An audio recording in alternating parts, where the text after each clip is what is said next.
Si whakama tango fie tambole ni wholoa aia lupotea polu pale taonga. Ia male vi ngale nā tātou te mana tua ai le ne yaso. O se aso whainga tā, o se aso pongi sā. O se aso le whaanoa noa, o se aso na momoe mamanu e le fati. Ai sau mala e ati ai. Sa momoe mato whawha I fia fianga. Lilo I manatu. O le atupu se whaalave lave e lei tupu mua ya Samoa. Le aso le nei. Se fulu whāta usanga taruai. Ia, le alale nā ua whiriwhiria ia di tātou porukalame. E le ia ala fua pe whalala fo I le niu. E ia mafua anga e momoli atuai e musika e moa awina le porukalame I lea fiafi ma lea fiafi. Se sa vali mautinoa se sa vali. E toe wha te pai. E le onala o ni wha noa noanga. Ai o le wha vitai I le tua. Na a mia na o ni tangata e ui o se whainu mera tele lea. Pe a toe fuafuantu. Mea na tutupu I wha maioti. Ia. Teimi o a wha. O wha lave lave. I o e sa lo fia. Ia maa fea isi o tātou watunu. Ia beitai na ua tupu le ngalu lolo. Ia pe tau te tā ua o ngalu oti. Ioe. Tsunami. I le aso lua se furu maleiva o se tema. Lua afe maleiva. O se vainga na matua whaate ia na tofo ina ai lo tātou wola whaatuatua. E le tau mate, e le tau wilo, e le tau wiso. E tele nisi o tangata na matua whesilingia a le tua. Ioe. Ai tātou tele tio ai. E tātou tele tau fo I le pua malafo I nei tangata. Leanga ia isi a inga ngaru ka maru ki ngaru uma marwhangau. E ia isi a inga ave le whanau. Ioe. E le I ngaru kuspa ia ma whainga kou vava ai ngā mea. Nena tupu to ino yopu. Na o atu nuu Asia ma atu nuu Middle East. E tele pe o le latou na vaisu. O le atu Asia I tūlanga o mafui e mafale ko ulu. Ia atu nuu Europa, Amerika, ma atu nuu I mamau atu I Afrika. A o se upu ia tātou I Samoa e sea o tātou I o ina e ono tutupu ni mea whapea. Leanga ua tātou masani I whaalave lave whaale natura a wha. E pei o a wha ia te roa wai le ia masesi o tātou. Po o soifua mai le nei taimi na iai le taimi o le lava le sa I o le maunga mū I sa la whai. Ia le whaapea na sau wai le au sanga I upolu ma mafua I o na whaatoa I nei nuu I e ta ua le au waa masalamumu. Manisia ele asisi o koe soifua mai na langona ina le ti ngā fo I ma le pōpua ngā mare matuitui o nā whainga. Ai peitai, o lea te soifua ma o wola mai, le toa te le lava, sa iai ma tātou moli mawina lea whaarawe lawe whaale natura. Lala na, ia o manatuai e amata mea ai le tātou porukalame. Leanga o le kapisa ngi me o aso pongi saa. Ai tasile nei o porukalame sa o whape atu. A tato wolo I me tau aso mawhatianga. Aso whaanonoanga. E a te au, e la verso ngami se kasi o aso ngi. E la verso ngami se tasi o aso le nei. Langa ele na o Samoa na mali liwai. E iei fo I tangata o atu nu ese, tu risi. Kei roe o mai ai le ngei kaimi.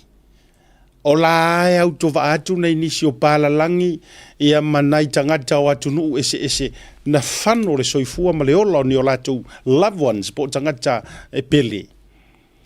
Isi o kako wakungu o Samoa e le tau mā te ala o lo o awhiwhi o atu a le tau sanga uma pe kai lua kai koru kausanga.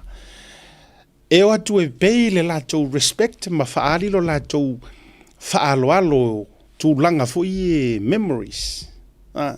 Ia pei le tribute ona o mea na whano ai le soifua ma leola. Ia, a mataleo le prokalame le nei vanga o le fiafi.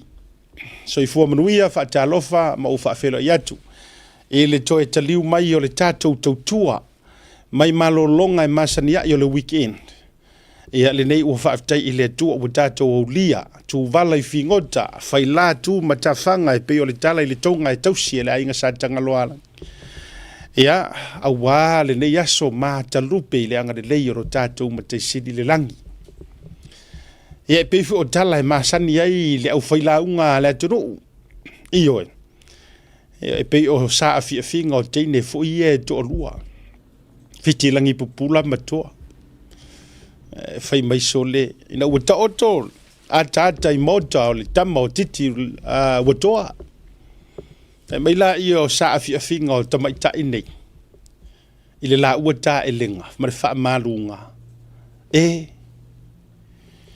ua o se moe liʻiliʻi le ava lea i le taʻotoga ia sa faapena foliga o le aga lelei o le atua i lenei aso ua o se ava e moe liʻiliʻi le taʻotoga ia sa le alofa o le atua ia ua mafai ona taʻitaʻi mai lou soifua e maisi o loʻu ola faatauvaa auā o le soifuaga ma le olaga ia ua na o sesega e tulauniu e tatou te leiloa maluelue aku i o maluelue mai i e lē ai ni mea tu faavavau o le soifuaga lenei o le soifuaga o le faatapenapenaga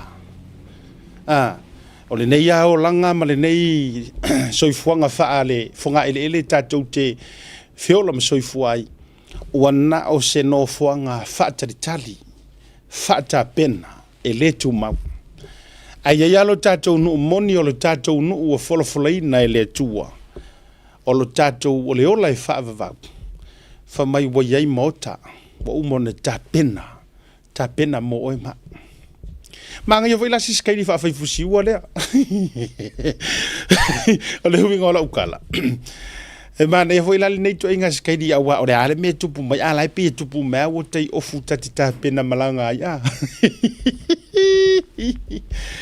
a o faafeloaʻi lea i feoi o le tala lelei mai se foʻi nai o tou faletua faamālō le taupati faamālō le pale faamālō le uli ioe aualaga o le taufonō lea i le taimi o tuuga fautasi e mai se foʻi o alofaga mālō le foe mālō le uli a tatou aumaia la i e tatou folauga faaleagaga ia o loo tou tutū i matagiolo tu le foi mua auā le taumafaiga o le soifua ma le ola faaleagaga o so o se tagata samoa faatalofa lea aufaigaluega totofi e le tua so o se ekalesia e pele oe i le loto o le tautaiaʻi so o se ekalesia so o se faafeagaiga ioe e po le a lava tusa foʻi peu te lē lotu atu ae o faifeʻau uma lava ma le nofo a faafeagaiga ia o faafeagaiga uma a le tatou prokalami i latou o loo tatalo ma tulivae ma taʻutaʻu le igoa o le tautaiaʻe taʻutaʻu le igoa asiata taʻutaʻu le igoa o le iataua taʻutaʻu uma igoa o le ʻaufaigaluega le ʻaufaasalalauʻu o hana anae i o ai uma e o mai luga o lenei porokalame suga le loia ia ona i uso e masani ona faia lenei faiva o tou uma o loo tou taʻutaʻu o matou igoa i luma o le atua faamālō faatalofa atu asiata ma u faafeiloaʻi atu i le suafa malomalo iesu keriso ia outou lea ua i luga o le porokalame ua tala faauto e pei o tala i le upega o le tautai ia ua tuta i toga ua tuta i nuu mau lo tou sa folau e tauala mai i luga o peau ma galugalu o le ea faatalofa atu asiata faamālō malo le pale faafetai mo le sheaina o le porokalame faafetai lau komeni sei fe atu ala utala lea ua manatuaina o le tele o taimi au te toe alu le fale au te toe vaavaai ma matamata ia tou finagalo tusitusia a faape foi kau ke felegi e pop up my notifications fo ia e manuia loʻu loto inisi o outou ia tou saunoaga maguia le loto faafetai atu o nisi foʻi e lē komeni mai luma ae messenger mai tua matou te felegi faafetai tele manatua mai foʻi e ese le au tapuaʻi ese ese au kapua ilanga o le fo i fatino mai ta alonga ma ta to tapua inga fa nei ona po e ia ile au vaenga e sau fa i le piko iluma e ia fale mata o le VIPs le ka ngoi vaku e fa matala tuai tangata i tapua i porkalame nei e ia tangata o lailo atu lumor ki vila maka wi veia semi wi veia sina veia o tau lana lea tau te komeni mai luma ma tau au mai tau fatu o tau smile emojis fo ia ma tau lima matua ia fa ama au mata fau la tau ia tele na fau mai le ia fa le tonu le ngana ma tulanga so o tau mana e tau tangata o lo i fare mata i luma ai la ma le au fare maka i kua o ila e mafua mai ai le ala nga upu fa Samoa o ila tou e le o tatia e le o maka i au kafa o paanga langa o le paanga o le fa mapu e pu e le kuku i lunga le au kakia e fai le talonga le o le tangatia a tata le o le tia wale la var kakia ona fata oto le o na tia i lunga o le paanga por faku le lunga ia exavali mai sau e malolo le mafua ona fai upu le tunu ua fata oto pe ua fata titia i panga ti o le tautianga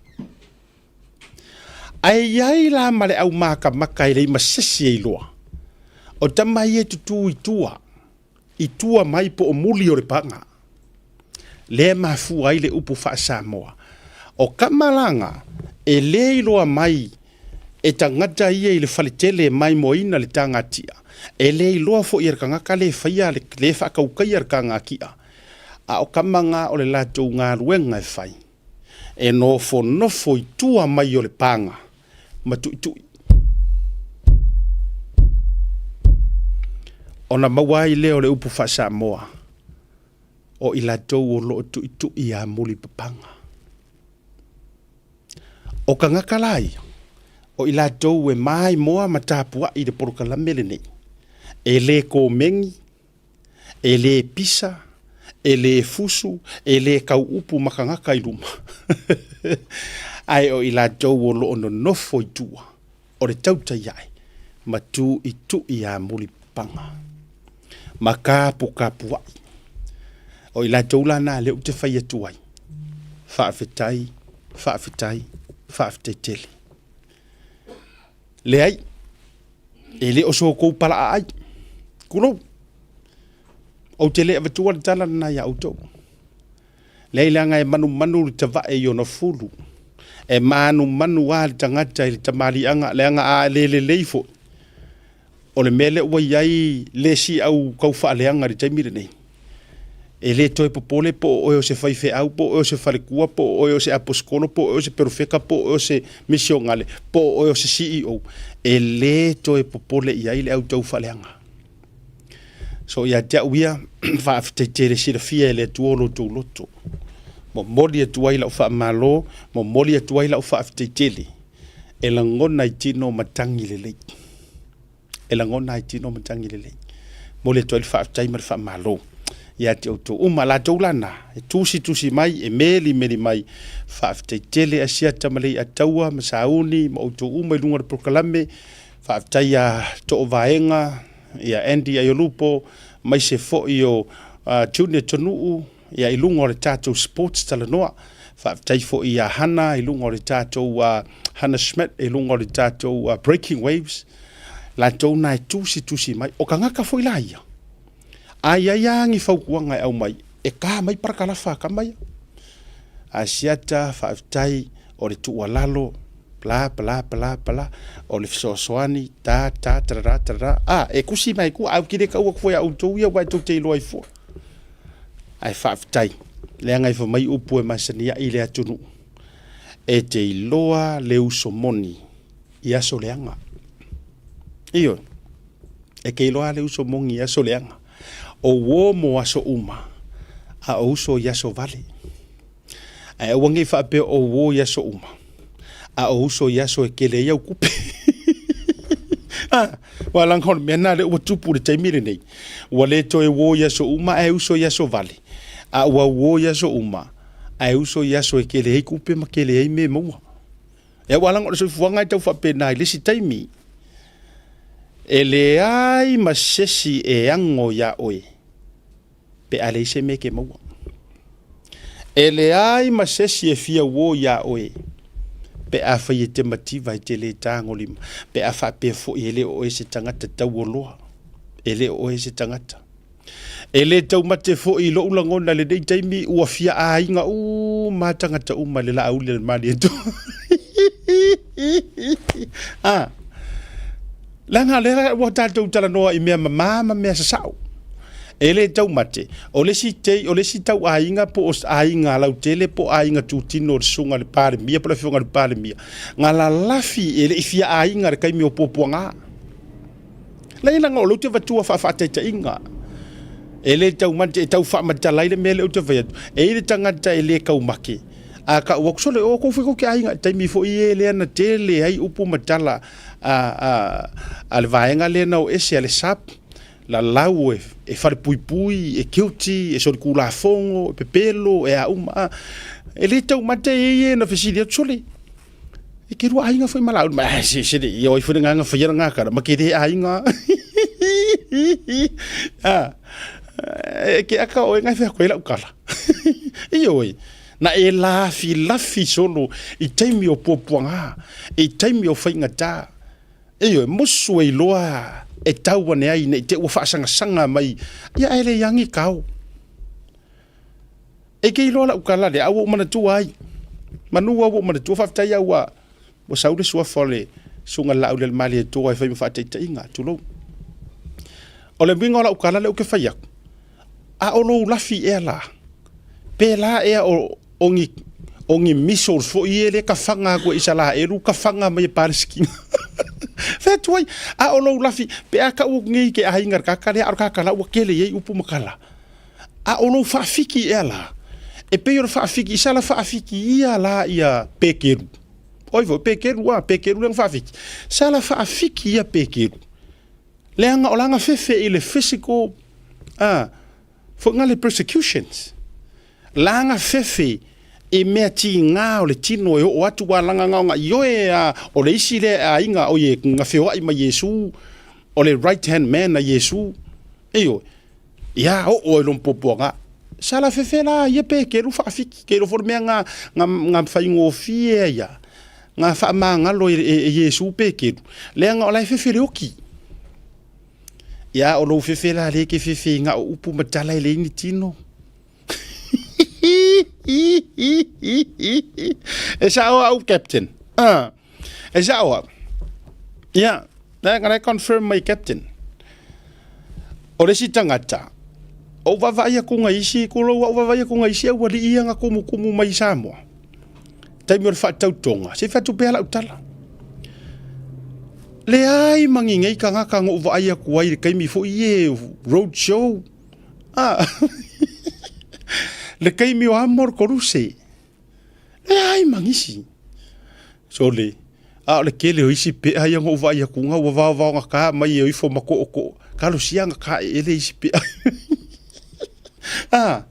le kele mare ngo ele tau mate le tau wilo le kumo cousins uncles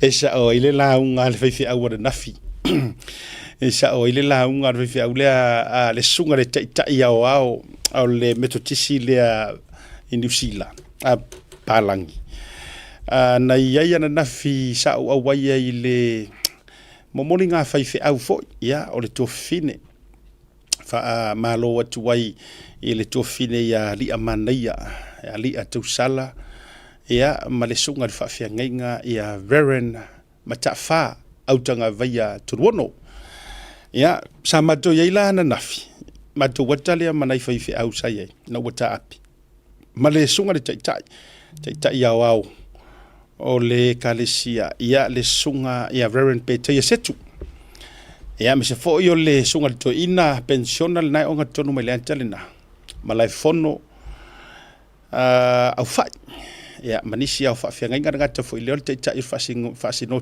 nei i nipsila ia o le sunga Reverend Autanga Vaia ma fatua ma disi o whawhianga inga sa matu iai o le manaia i o le saunoanga o nisi o vaenga o le launga sunga le teitai au ia le sunga ia Reverend Autanga Vaia fia fo isa ave bo le fo tausanga o whaia onga sunga peteia setu le tu mai pito i luma i le tangata urusina le uru pai atoa le tu anga vale ia sa ia saunoa ai mana ia le mele le tala foi le ia Josefa le na fatau e ona usu ai o le pese la nga lead up ai le pese na na usu ona so lola ia le ma le launga na usu ai le team le pese le na tusia se tasi o tali foi pia se alos fa nga Elijah le mai i America Samoa alofa tu noa ia o te le to tau fo i tua tu lo le winga o tala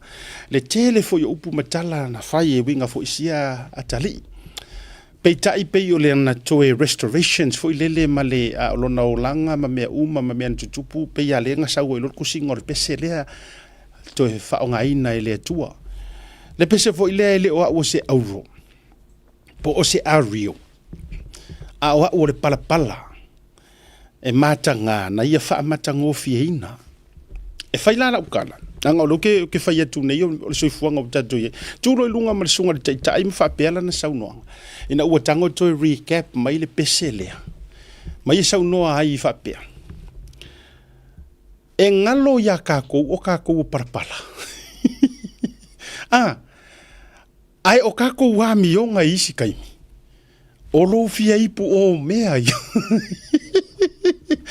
o lo fia ipu au lo ia ava tuai ana mana ia le mainga foi o le ano fale o le savali o kako wanga isi kai mi sole makua kako le fia parpala esa oi vau ele ai o tato wanga maua lo singa u ka mai menti foi lele po le asinga me ai vai la yo makiu wa ku yo high heels e mai loa le ka vale e mawarulunga ku pa unga lo ka vale o isi kan korko umar ko kalesia nga ke ia le wa fm o le ala po ai le se vai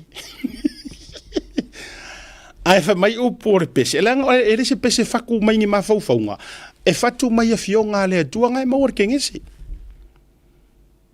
nga o kamunga fau mai le ia fiololo la e vai longo winga pe ka fiololo mai la ki nga walanga nga fau mai nga koe fau mai le kangaka pe ata to woi mata upu sidi e nga ore kama nga ole li nga fau mai le parapala ai nga ua ko lore ki ngo akamu ko afa mo nga selo nga ua sidi la ku ya le tua ya e kau fa ngo akamu ngo fo yo la fa kasi ma povi mama mo iyo fa mo nga selo ai se mai lolea yelna ole man ya la le au mai nga e nga lo ile tanga te soifua o oe ma pala ole pala o kako wanga pe o nga puringi sese ma masi ofo pe o kaka nga soifua mai i moka kaukupu ma ia aka vai ngi post ai fai lesi foi mai ele o se kou ele o se kulo ngai sua fakaukupu ele o se kou maria ko ma ko maria ko ele se kou kuya ang or ma ko kuya ang ele se kou vai kam so hari or ma ko vai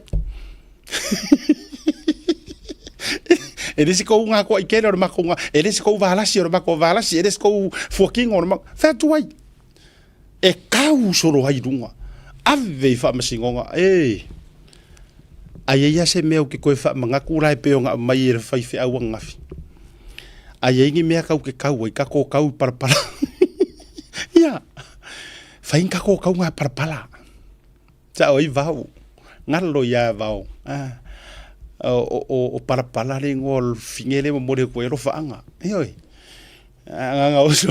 anga oso ai la lor kaka nga mare pasima ko e vau fe au leng fa ko ai la ko nga mo le ko le o fa anga ya parpala pala le ngone nga ngauso ila ro ka nga ma pasi de ai nga ya pala mga kuwe va la adu sel pasi e va ku ma oi alo va ku ya ngalo ya va pala ya ele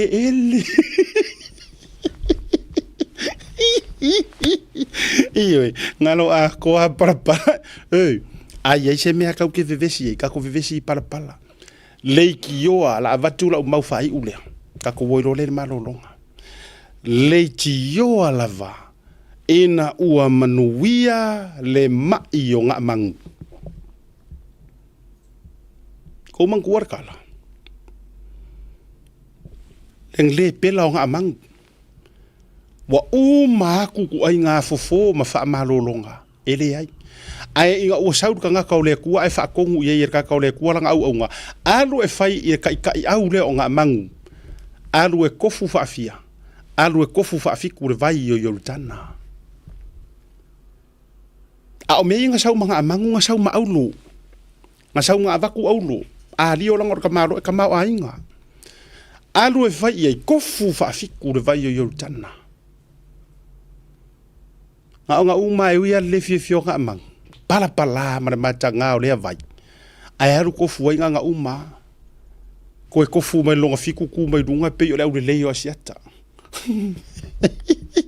ngala foringa ia makua ala vala me uma wa for parle pila ai uma enga wa kuwa I dunga ka maronga amang kuwa I hio la ku au le pe o po o le fa ko pokalam ko ke sira fia la le me na mana ona manu alu mai ele fia alu mo se me fa ka ku spaia pa wale me nga momo o ai fa mai o te fialu ma se pala o lo tonu vai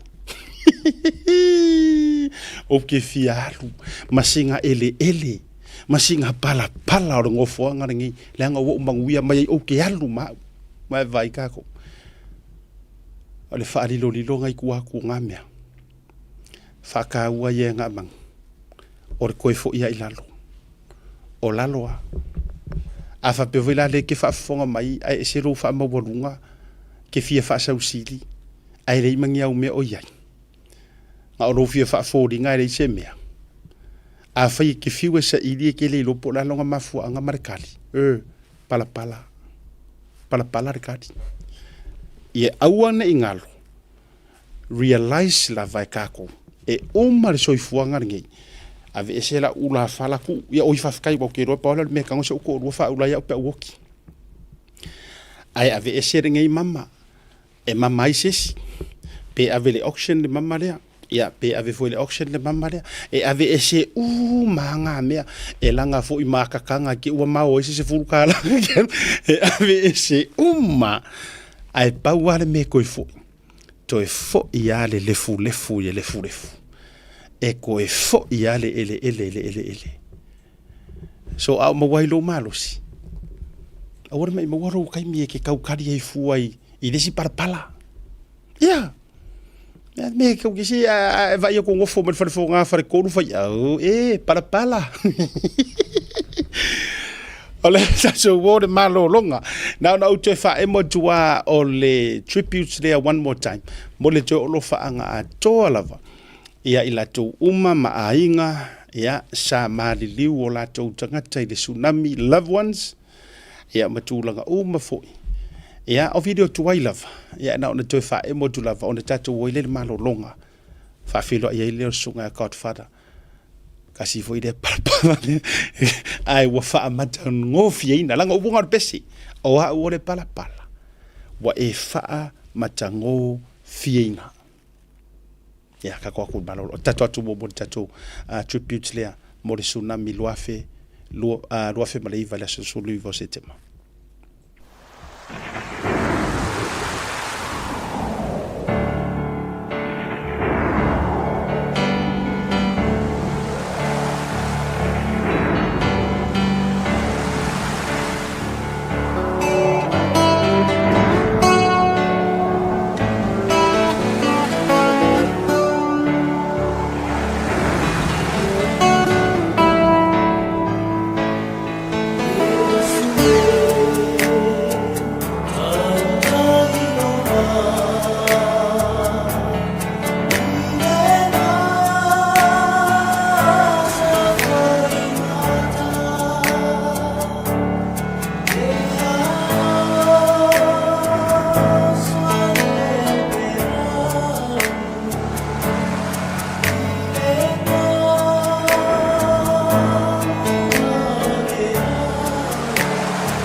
Talofalava o lo ingoa Italia Tipelu Masters na o tuputupua e nei Manurewa lo o langa atoa. O matua lo tama na whaavaina le e whakasa I Manurewa. Se o ina toina malo lo penisione, Grandpa Arielu Tipelu. Wa whai langi le folanga ai o lo soifua pea grandma le tina malo lo ya me Tipelu. O matua lo tina twai wafau aleni masi ya aleni ia o matua. Na fsasua ni mai lo uola whaaloalo, lo uola tautua, ma lo uola whaaleanganga. Lo tama o lau whale tupai Tipelu, mai sa taua I upolu, ia matu walu maniwe, o lo tina pelepe site Tipelu, mai sa sina I savai. O lo to olua o Time Masters, mai lalakonga, e to o lima le mawhanau. Ia ai Samoa o le a o tūlai. Mo le au whauwhautua, mo le itu malo o Manurewa, mo le Manurewa Action Team. Ia e talosanga atu ma le whaaloalo, ia lango mai mo le mātou wha moe. A wale alo atu mo le pālota I le māsina o se tema ma o kitopa le tausanga nei. Whawhitai lava, soifua ma ia manuia.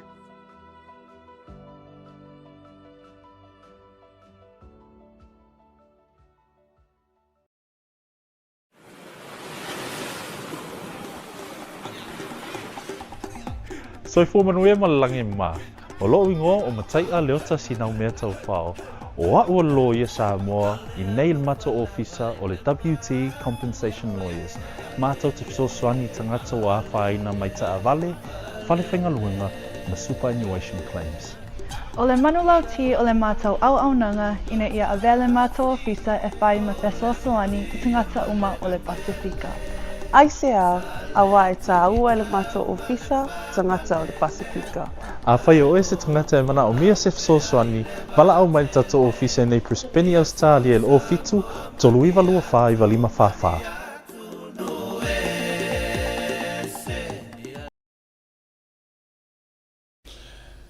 Te mero watile ua tatonu le tula lima, tautua whaauau a le Blue Wave TV ma le Prokalame o le tauta iai.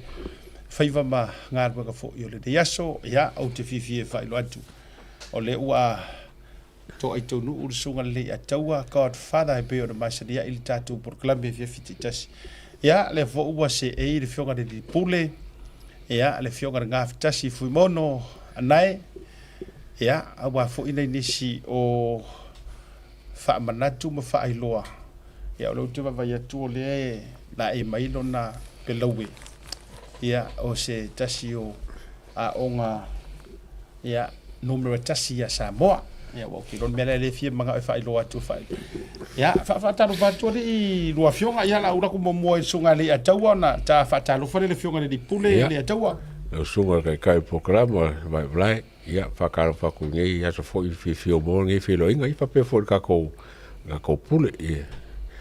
Ina ngā whakasi fo ia fui mono. Ia mai mo mai sa mo yang kulanga fa rope ma on kulanga mo lunga ia fa felo ia kulanga fa kai ngai ko aso ka ko mafkan ia fa talo fa lo fionga nga ftasi ia po lo sunga le per super skeng super stene o le maftanga ale semko o skopa semko Alo le semko twisti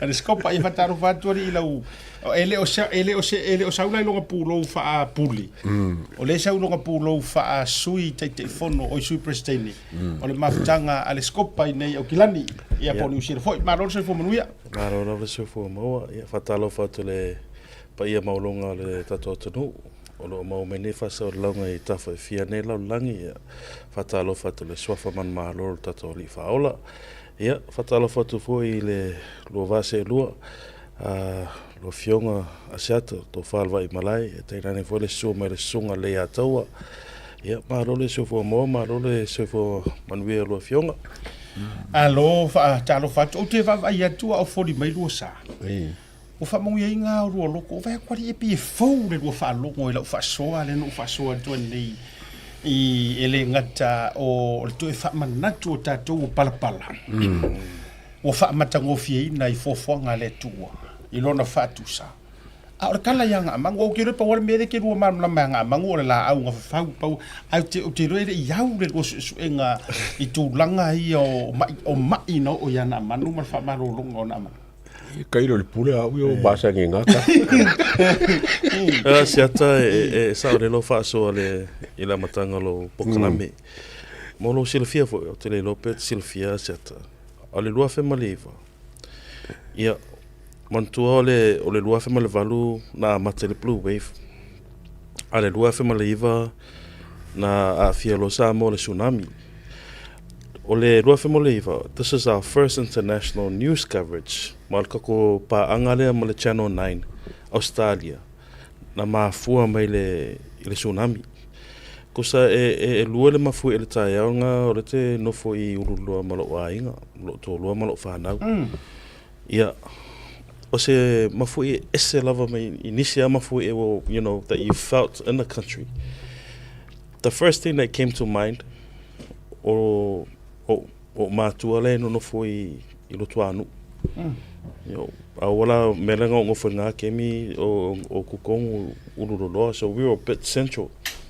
Osa kura ngai loko angu wa pe o ke o ki nga ale wo ko I leima se sami we va ia I kai reefs o you know ta longa le fa se tele na fa mato no o se te mo le wo va ai mo ko I pe fa pe le kai walu you know we lord le me nga kai le reef and as soon as I got to Lotu anu you're lucky you know mo levanga ngore ko ke le mo ko ngu I lunga monga nga fausia o wala ma fale vonga le ku mau mo kangaka vonga mo ke mira fa pengi o ko saunga la ngai kai pia a vini me lo le sho wonga me Australia o ke la ko fa akali le Channel 9 ngai ho le aulinga so ela le kusikala nga ngoya Denham Hitchcock o se kusikala lo I loa fo ingi lo lang nga meira le private jet le Channel 9 o mai va au ka mai ka lo sa me fenga bringa ko so mai kua a lo ko ka vale lunga le tarmac load mai me fenga bringa ngal ko la ko mo ko wo le kwa I lo mangu mo ko le pa e mo ko va se tai lo piko le pa so o mo ko fale ko ngwa lu malenga feile le interview mo a Denham Hitchcock ma tu le pa ele kaya o la valenga but walo le sorry le ulinga a walo le asu fa pe melo Denham kelo fa ka kia ko ngarwe ko ko bo so songi le kiri anga o kingo ngai kulo lava o ngai kangaka vonga le there was a lot of people and also debris on the road. We didn't start reporting till the next day. Kwa amaka falele amako report. So when you were talking about the tsunami, it took me back then. Okay, man ko fo show so Sarah le fefe aulenga so ngol fa fenga so ngol fa fenga se kasinga mo ko avika avalenga ye luaka avalenga fa nga mo the Channel 9 on ma fo anga fo nga lenga mo mo ka ko so kanga Australia ile lua fe full call mana ya tele le story sa mo fo ya le to wo fe sai o mana tu la ngol so tonu le nei so fa to sanga 14 years so fa to sanga telu wai le so nei an ka ko ka ngo fila tu mai o le so nei na tu puai o lai matua fa va wala le fa to ana tu putai Ole ase la ngon o fe fuisa ye le nate. Sau ye sa mo il vai aso ari kupusunga. Sama ko ka fa kala pure I bonu. O mo ro kala pu mo ko lo mele fa malo ma ko ai. O ngala ngo fa ngo ngal ma fui. Ya, le popo karka si dai mo ke ai. A fa lo la ma fui kwa lu wa o ka va lu wa kwa pi ma fui el mele. But he went down ko ki kamingo ke la ya.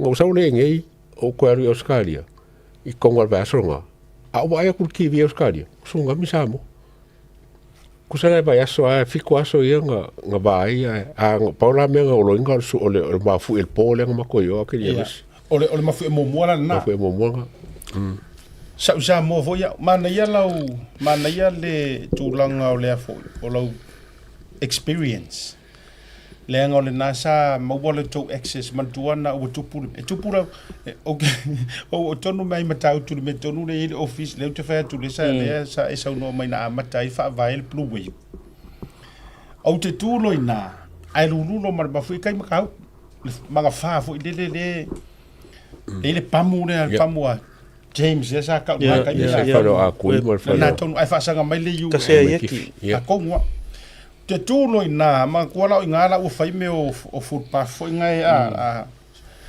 o ke kuro inga ai lulu ma ma fu el tae nga lulua na lulu o la u fa longo wa o ele fongi me o mafu e Samoa a me fu o fa au vai nele mafu ele pe o la te tu lunga a o la lo la so solo e se train o la fa longo nga e se mai o mafu ele pe o la fa solo se alu se si And it was long. o mia pe o la so solo se alu se ngo fo afi ilalo ala ki ku lunga o de ele e se mai si lu vo ie lu sa wa pe o masangia kamalia pe o la te tu lunga ala ko kolo se fili vo ile lalo vai lalo ele na uma e leva mana tua mai o re kanga mua fa mawinga o ke mana tua o la e ka ma vo ile ke fongi vo ile a Nokia le ola mai ele FM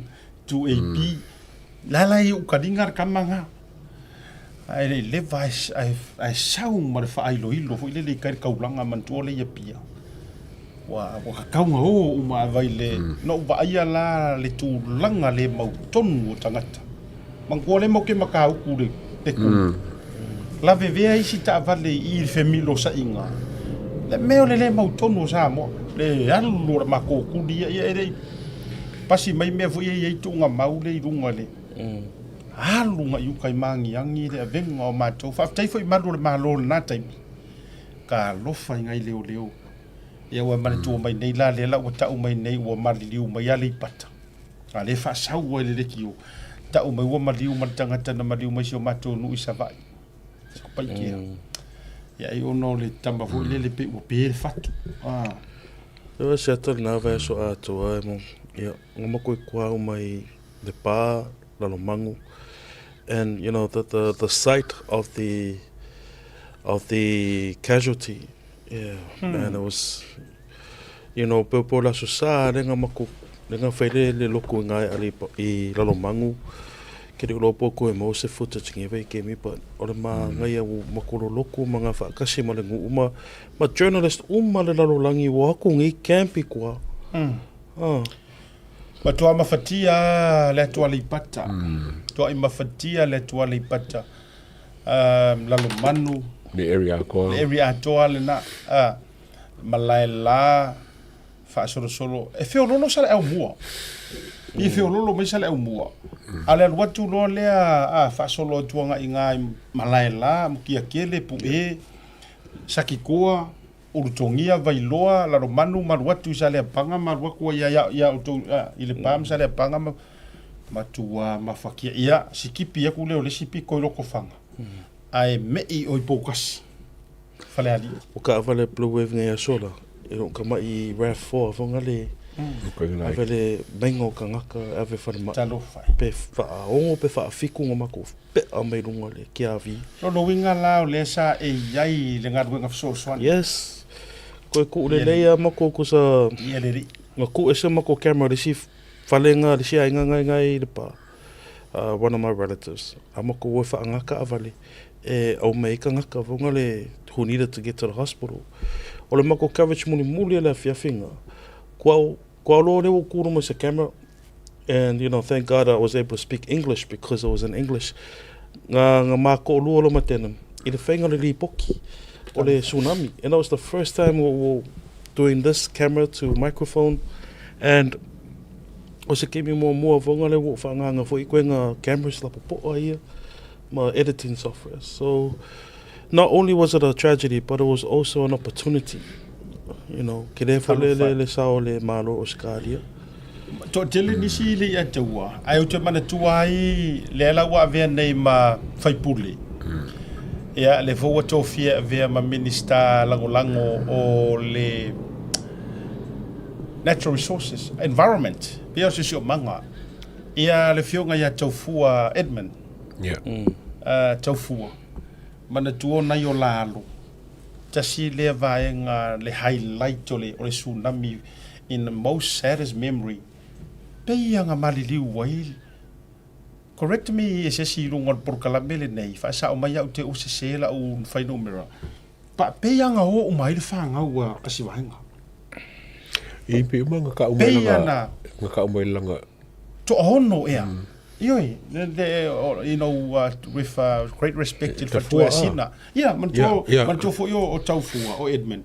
O se ona fale tua sina, o sina o le alo le ngoa matua ya ale le fionga le i le sui mamalu ya min le fua sui fon fitalai. Ai ya onga sfuru ono tau sanga tarwai, not 14, 16. Actually su ono tau sanga tarwai. To fa sa watu. Ai tasi lea mai le kele o sad stories fo ye. Tasi lea tu lo urunga li. Ya na madua fo ile le klopoli le tūlanga wa sa fatala no fo I ma. Ya ile tūlanga sa ye peto o toru ea to toru e fanau. Halu uma ile kai mea kasi. Ya wa mato fa soai ona o memories o le nei taimi. Ya pe ana tau fa yatu. O le kala ngoi mo aso pongisa. Ai atia. O ke fa puar mele o le aso pongisa. Ai wo te vai tua I le fionga le fai pule. Minister fa to anga a so ifua. Se wa tawa ki tiona. Mai ali pata tu pailunga. E o ngā fo ila video ye to e wa te lo some of these people fo to lo fa ilangi fo long. Pe la fionga de ile minister le no vai to ye nei ile atale na a lui fo lunga. Ja.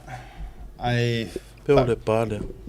Yeah, some of this is America sa mo fo ila to ia ma tu I fa ale to no lava.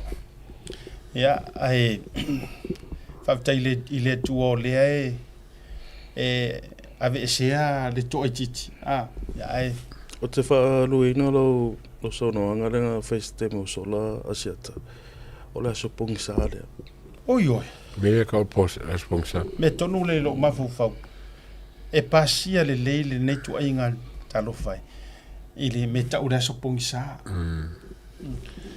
E sa ole le upor pesele na umatu nei. Kako fa fekai ile alofa o le tua e lulu le mafu e wow. Le singa me o fe orolo. A foi do que fa ku fa fekai e lulu e o mai. Ua mala malama. Anga se isau o lai pongi sare va veau. O Fa lo inga fa ko inga ka e kamani. le ila matua te le lava le to a tele o le atua le pata tu lo lava. E fano o mai le to te. You know, just seeing the videos and the photos of this particular day takes me right back to that time. Lua Femaliva.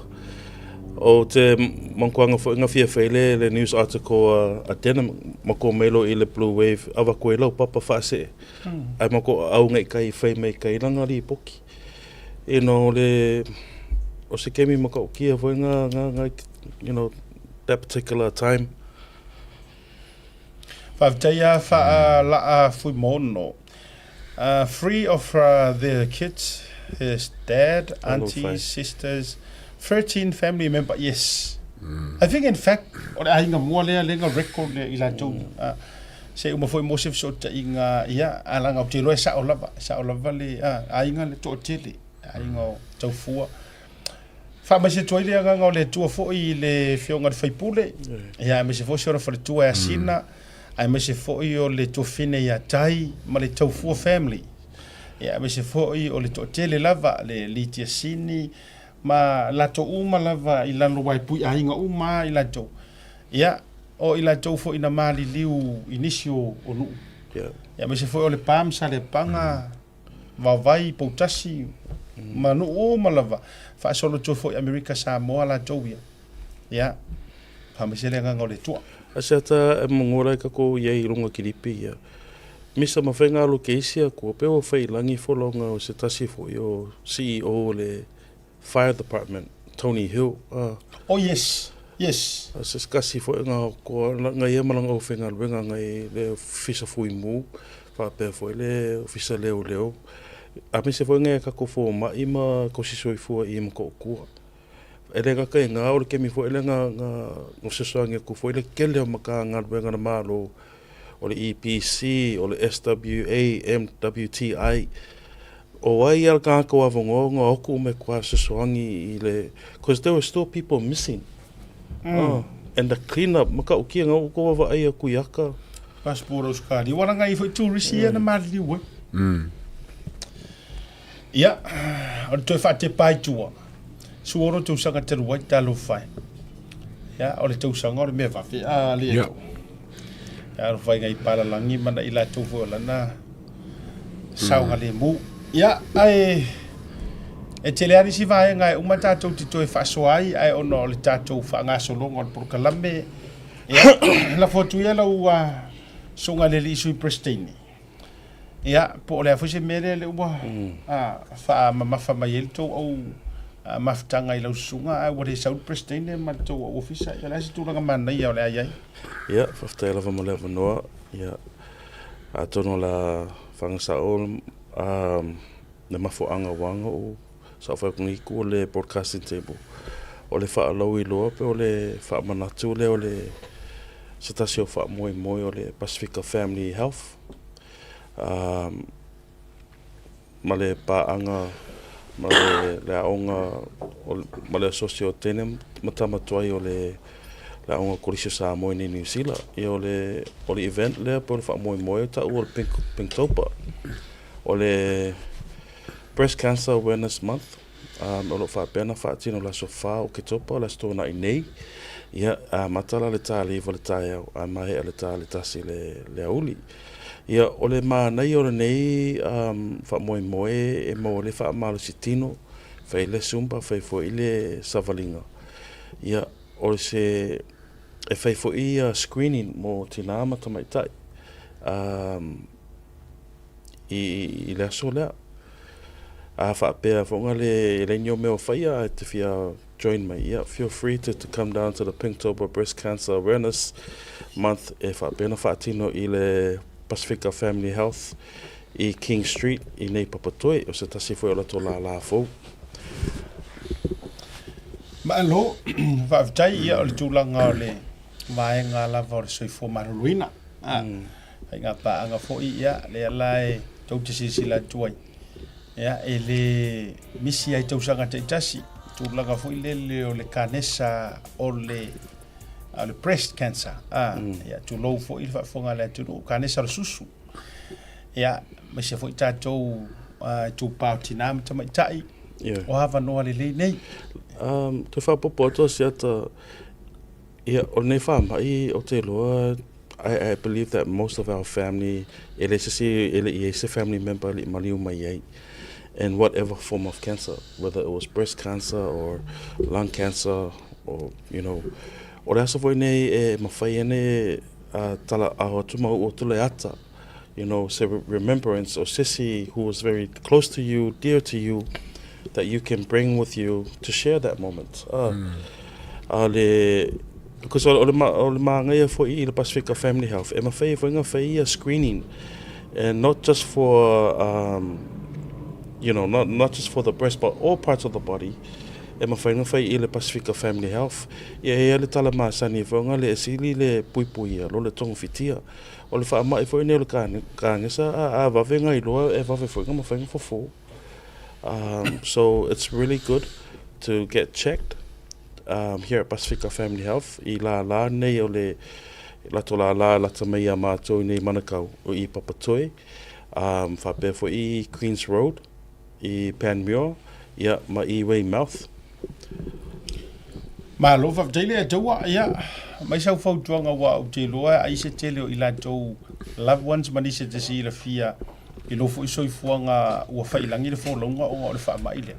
Ia e kere ka o fa longa e pa ele ska ka foi le laka mai kia ai wa o fa longa so ma mangisi fo e kala le no ka o kia fo le fa mai le o le si vai ngal fa mai de e ke le loa o e mawai se lo nga shaki o so e ngala le fa mai ke a fanga ale a skopa e o ka me ka i o shaki e ke o fa roi e o ka mi nga o fa kan ko e Pamata te leo no tau fufu e te aru te siaki i.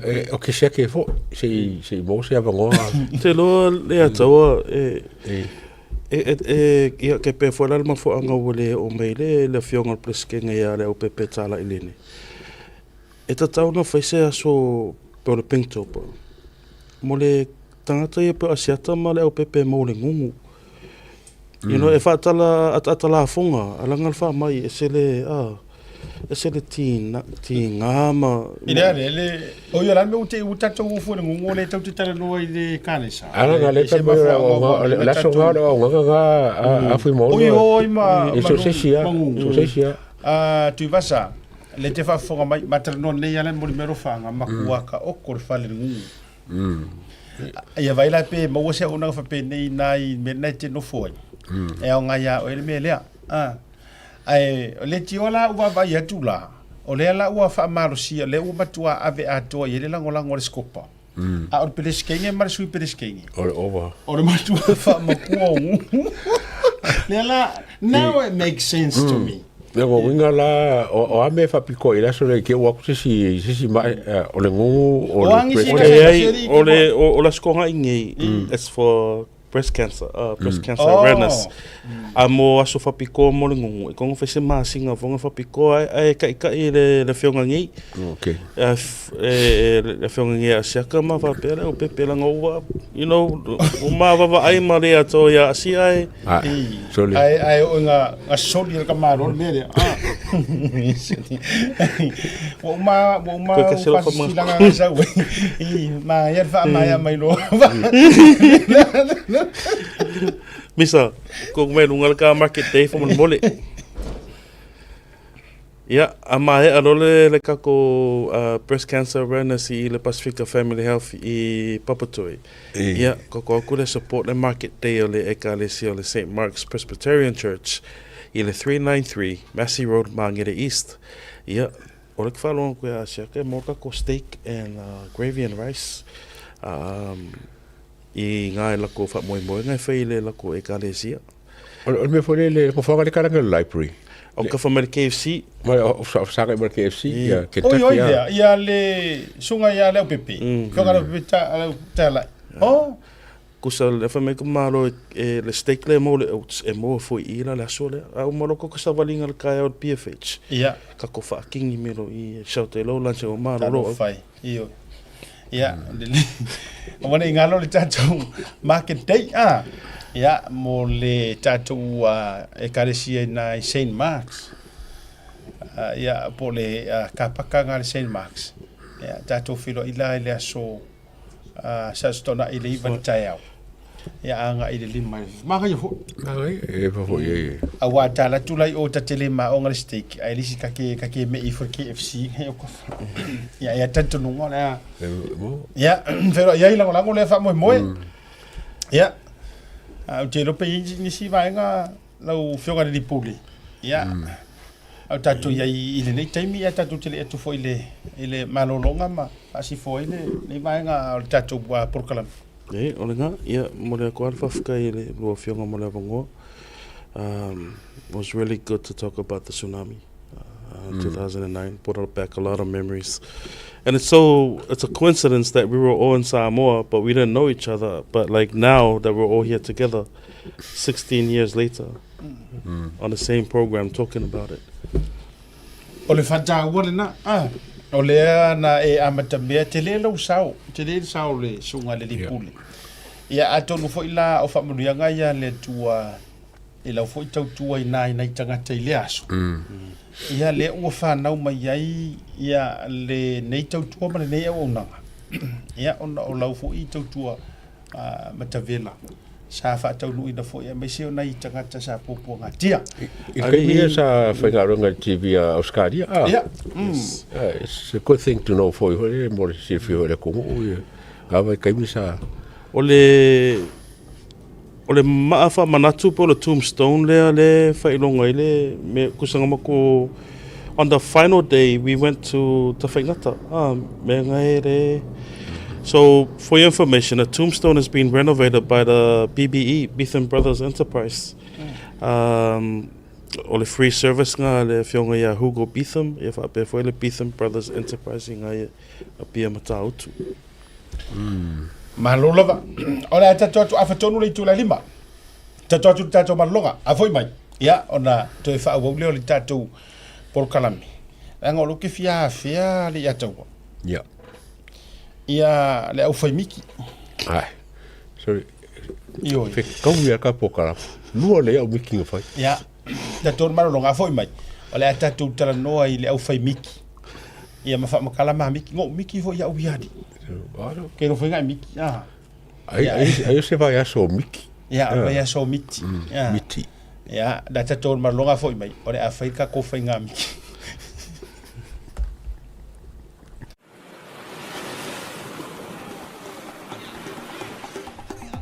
Soi fu manuia malangi ma. O lo ingoa o matai a leota sinau mea tau whao. O ua lo ia Samoa I nei mata ofisa o le WT Compensation Lawyers. Mātou te fisosoani tangata o a whaina mai ta avale, whale whenga luenga, ma superannuation claims. O le manulauti o le mātou au-aunanga ina ia avele mātou ofisa e whai ma fesoasoani I tangata uma o le Pasifika. Aisea, awa e tā ua le mātou ofisa, tangata o le Pasifika. A whai o se tangata e mana o mia se fisosoani, wala au mai tato ofisa nei Crispini Australia el o fitu, tolu iwa lua wha iwa lima wha.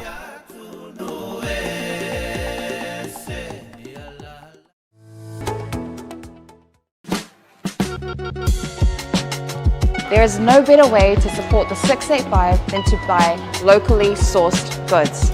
Here at Tasi Market, owned and operated by Samoans for the Pacific. Affordable funeral services. Whalemaliu, a tamawhanau Samoa, tonga I Okilani New Zealand nei, o oe malo a iwa. Affordable funerals, o le tani mo te miti ngā, o le maliu maleoti. Miri mai loa, o lua tasi, walu o noiva, walu tasi o, mātou te o atu I lau maota e tala noa. Au ase tau whaamama a venga, mo to e saunga, o le pele I a te oe. Whakasau tai noa matangi a mosa, I le mō pae o lua tasi, walu o noiva, walu tasi o.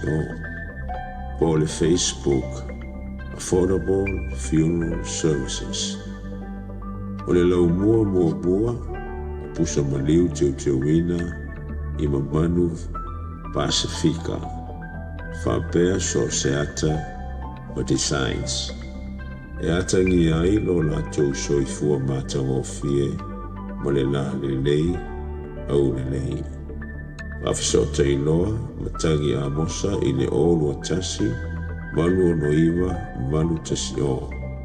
Affordable Funeral Services tautua mo oe, ma ainga uma I New Zealand nei.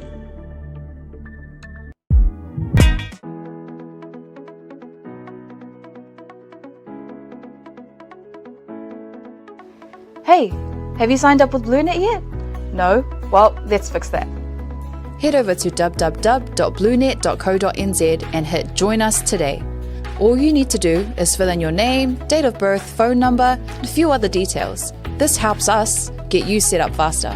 We'll also need a photo of your ONT serial number and your modem. Not sure what an ONT is? Don't worry, this is what it looks like, and every house with internet has one. And make sure you have a valid ID and a utility bill or government letter to confirm your address. When you join BlueNet, you're not just getting fast, stable internet. You're also supporting shows like Tautaiae. What's up guys, Lupe Soraina Auli, Joseph Parker here in beautiful Samoa. Make sure you tune in to Blue Wave TV. Te wati le ua tolu super whaamiru tau te idei le tula e lima I le tau tua whaawau a le Blue Wave TV ma le polkalabe o le tau te iae. Nei vangola fiafi, ae mātou tele I o atu pe tātou news update ma ne niso tātou o tonga me se fore tātou whaopoponga o le tātou media watch le nei vangola aso. O le aso na maua mai eitala I Amerika Ia, ana po, ana nafi actually. Ia, ona o le tatou proklame mua nei. Ua fai ilangi ma wala aule tua i le teitai o le prestene o le sunga le profeta. O le kalesia skariso le upa ia aso e ngatai. President and Prophet Russell M. Nelson. Yep.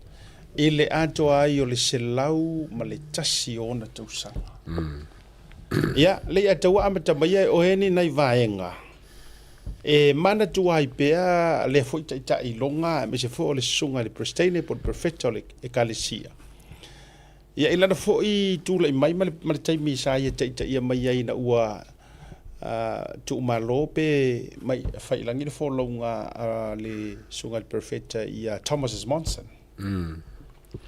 E makore foi e maliule le kai o Mula lava marusi ngā langa waai ngā langa waai ua. O whangi o whare kongu ala sa marusi lava. Ia sa whapea i maunga ngis kausanga e le ai ua. O wapen ka umai ua o maliu. Ai, o ia o se foma i lau loa langi ngā mua whai me whare ka o konga le whaku. Yeah. Ngā lenga lau loa mai ai ia mga whai fo ia onga ma ka milo fo me whapenga. O kulai mai le kulanga whakaikai. Kasi ngai kai ko kikia so le akungu o langi o asiasi ai including Samoa fo i mar Pasifika ko la o langa maka ki asili lenga ye o overlo se la ia malu wanga wanga announcing ia malu ka pe ka ko sile el malu le ma ro fanga solo ona fausi fa solo ngo fausi ia bakori fo i o ke la ku malu o lo vai kai milo lo kemi ako sa ele le kalesia so onga ese le maka ngo fie foi ma se wala file mu o yongo winga ma kulanga e kalango rope fa sanga la unga ia pewo o ka fifa longo e yanga sa unga fo ia ai ele popole la sa fifi la va ir kemi kulai mai ai ole va ngala wa o kalesia e long fa kulanga fo le mo le skai kai ia wa kele anga ngasila fia fo ele fa kulanganga male ora le kalesia ia ole sunga fo ia Dallin Oaks o ia ole fo kanga le singia apaskoro singia ko sumalua ia o fenga fa vai lava ia le kalesia o ia kanga ka o makua kongole o ko finga le next in line ele kau ele fez vote foi yeah longo winga la ka piko city o nga umi o nga yele ngofo inga ia o ia nga fai masui ia okso la ko ia o ska ka le famasingo le Supreme Court a Utah mo leva nga yai ia o skula nga o ska kai foi esele ka ke foi o foi kala faso ai lo le winga nga le kofi o la ko kofi o la ko nga winga sa ye mara ko ka le ngi sa ye al kofi nga la vai e pakingo la vale illa ko wanga ko le kalesia nge skills po yo sa tai ya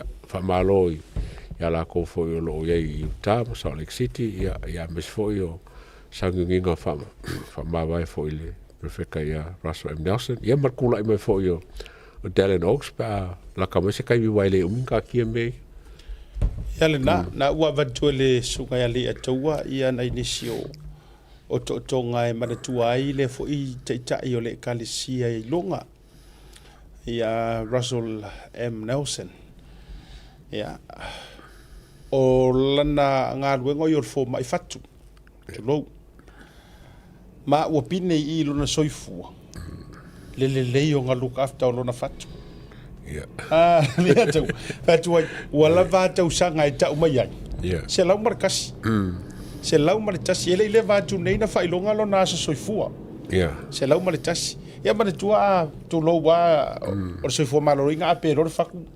wo malo a wai ma fai e ma fai anga e fo ma yo isi ama o me o matulo o le fatu ia pe nga fa mai he sa kere faku go fa o lai ka ele foi ia ngo fu ko ko faku yeah but then mind you 101 101 wo makua ele to ye se to e ele to ise mo mi anga to o vala au ye lo na matai ai taimio o to me tua taimio o ule MTC Provo o aso lua te itasia e malama mai la tau sa nga luenga whaatalai ia e whai la Tuesday devotional funga le ma members o le Quorum of the 12 Apostle ia ma le au Pristine Sili e wa ia tuai la nei ia taimine la vai perfecta ia tai Corin B. Hinckley ia Thomas S. Monson ia Lacey ia ma taimine la sui Thomas S. Monson ma I think it was Russell M. Nelson sui perfecta ia la tai point kei peka i le 12 Apostles sa ma wai lava noa mātou te whaatalofa wai e umaloa so se taimi e sua tuai se perfecta po se apostolo e umaloa lana launga ia ai le wha mawai e rui foloa e mātou line up atu i lalo le stadium atu o te le fui le conference le whai ei fono o whiwhiautala e moke ngā solo mātou i lalo e whaatalofa whelo i ma whaftai fo i umi tele soifua o tangata i e tautua i le tala le lei.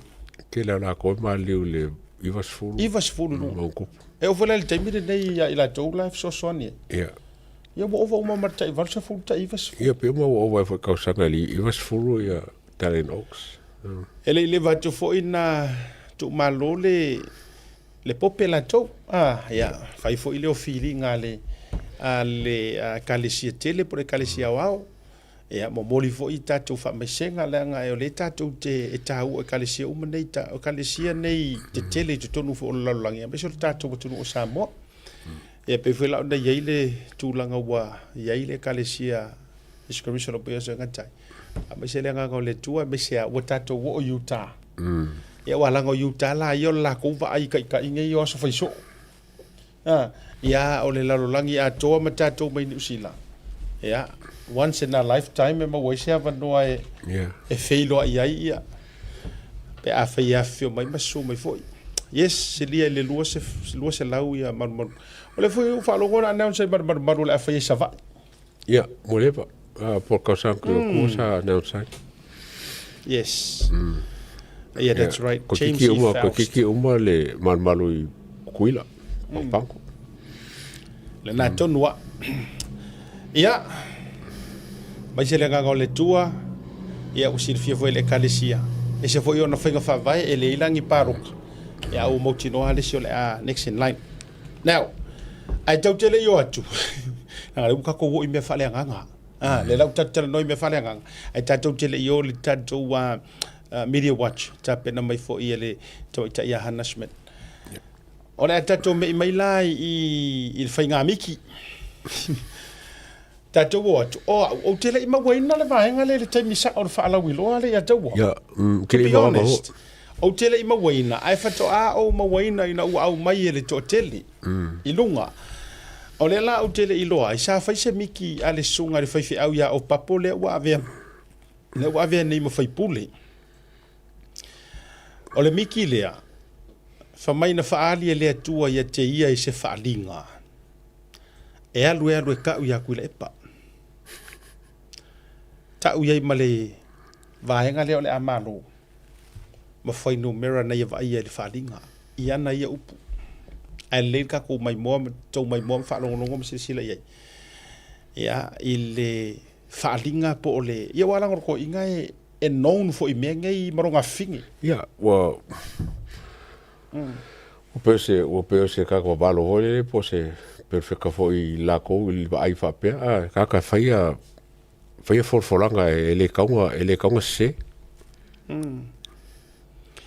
ia la tatu le alto mai tau mai pe i le miti le ia po se miti fa alinga sa o mai lunga ia pe ese le sos le sa ese foi le tu langa or se marosi anga sili le ka weli mongi le na sa weli miti le ia se mela sisila a le whaalinga le whaali mai, o te alu e tau i atu lepa. Sa uni, e toi whiriwhiria i e leri. O la umiti le na whai, ua talia e tu mua mapule lo leo le ana wha leo atu. tu so le wa la ngona tu mo mapule la tu wala lo no va ai tu le fai nu mela i ol palo e le di ngo se fulu tolu fai nu mela lai i pule ona se va lai pui ele ngo le cha pipi e luas fulu tolu fai nu mela le nei lai pui ele ngo le cha pipi ole sap e valu fai nu mela ole fast e lima fai nu mela ma le tuto atas e lua fai nu mela e ma fai ona se fai nu mela te ma fai fo na sui ai le ma fai ona se pe vai nga fa fai le o fai lo mai le o vai nga fa fai le na te ta pena ina le file mo sa mo ma lui le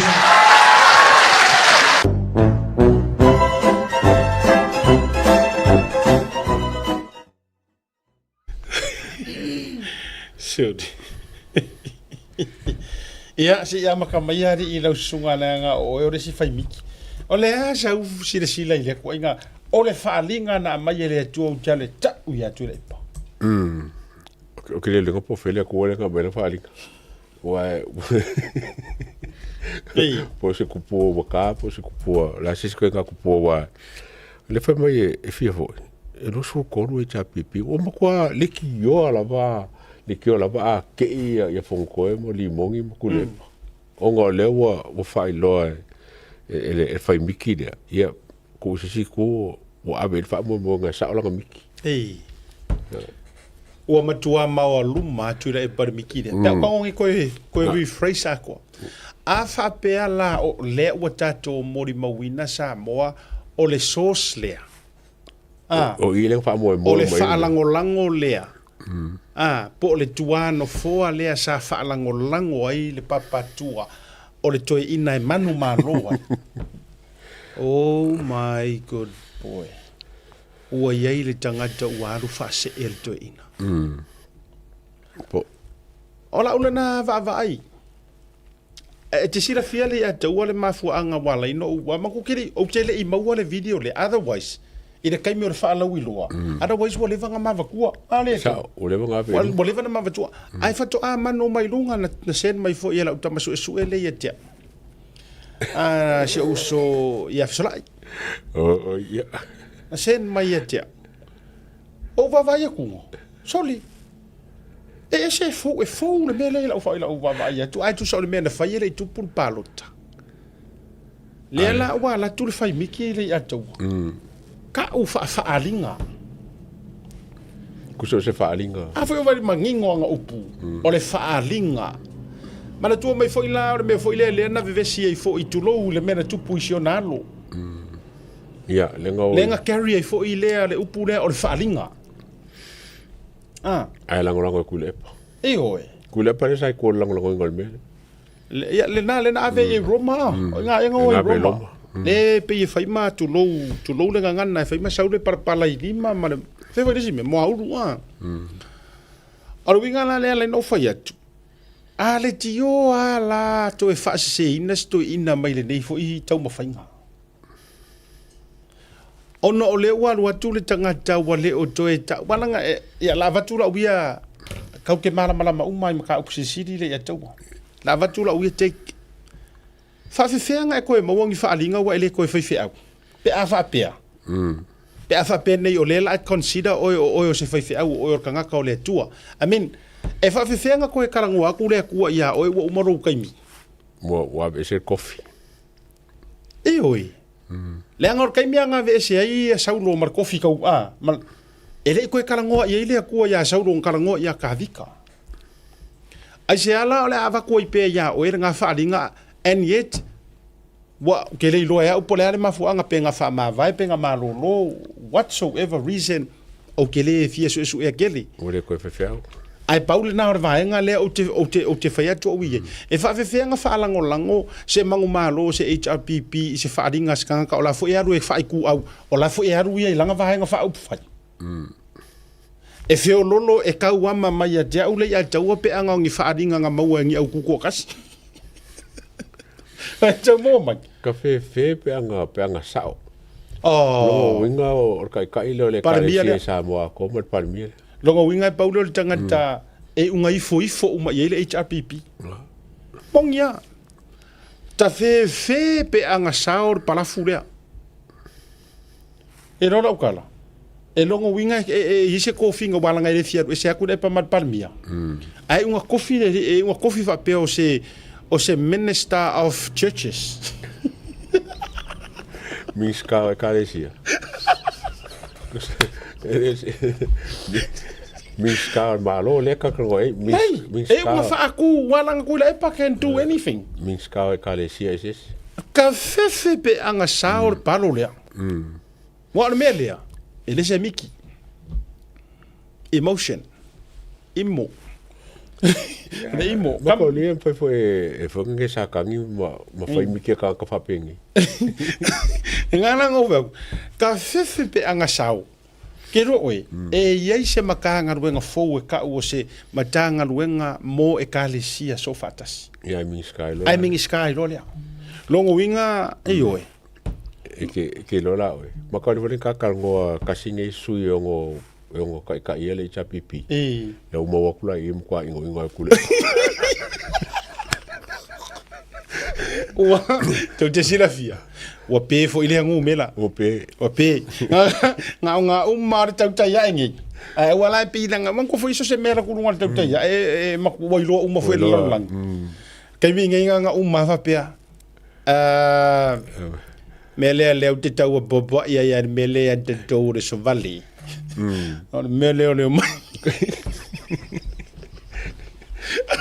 so okay faya tu la utala o te faya tu la utala so le se kau fa pe fu ia kau ai pa ti te o so mai ngu mela ko i se lo furkoru se le valu se le lima a sa o le lua le langa lua le so ai langa a o ala fa kuanga mkuanga ata to wo fo ila I no mera la o mai ele office of ngapalo itangata e fa ko kasi inga ma ko la kalaka ya a ke lo el mele o lo inga lela ko fam kala le ngol miki wa lenga sa wele balu le sap ya ma ko le baru ngale ka ko le pele cha pipi ka mi o mai sa o fe le va la fo mele va so balu sap ya ma ko fo le baru ngale ka le pele le fast le la kala ka le ia le la ka ngo ko fa makala sa fa popo fa makala ngor miki e ka ko ngumela ole valu longo wingo fa sa ngo la miki ole valu o to ia e sui le tapipi o sa onga ole valu o sa onga ko so ke longo ngumela sa o ia wa sui lang ya ko sui lang a ngumela ole a foi la foi singu mela o le lua sa o le lua ole lua kusa elengingia foi o ia elengingia foi o ia fiuma ma le tuala le lua kusa ia ele fa ko elengingia e fast e ila le lua le declare public mai ma kwala wai loa o fiu fa kange ai e fast ma ko sui ve singango e fast o le lua la wanga o le lua la wai loa la ku ko kasi ese se la mala miki ola miki o le lua le ku le pon fon ko e pa waka ka ko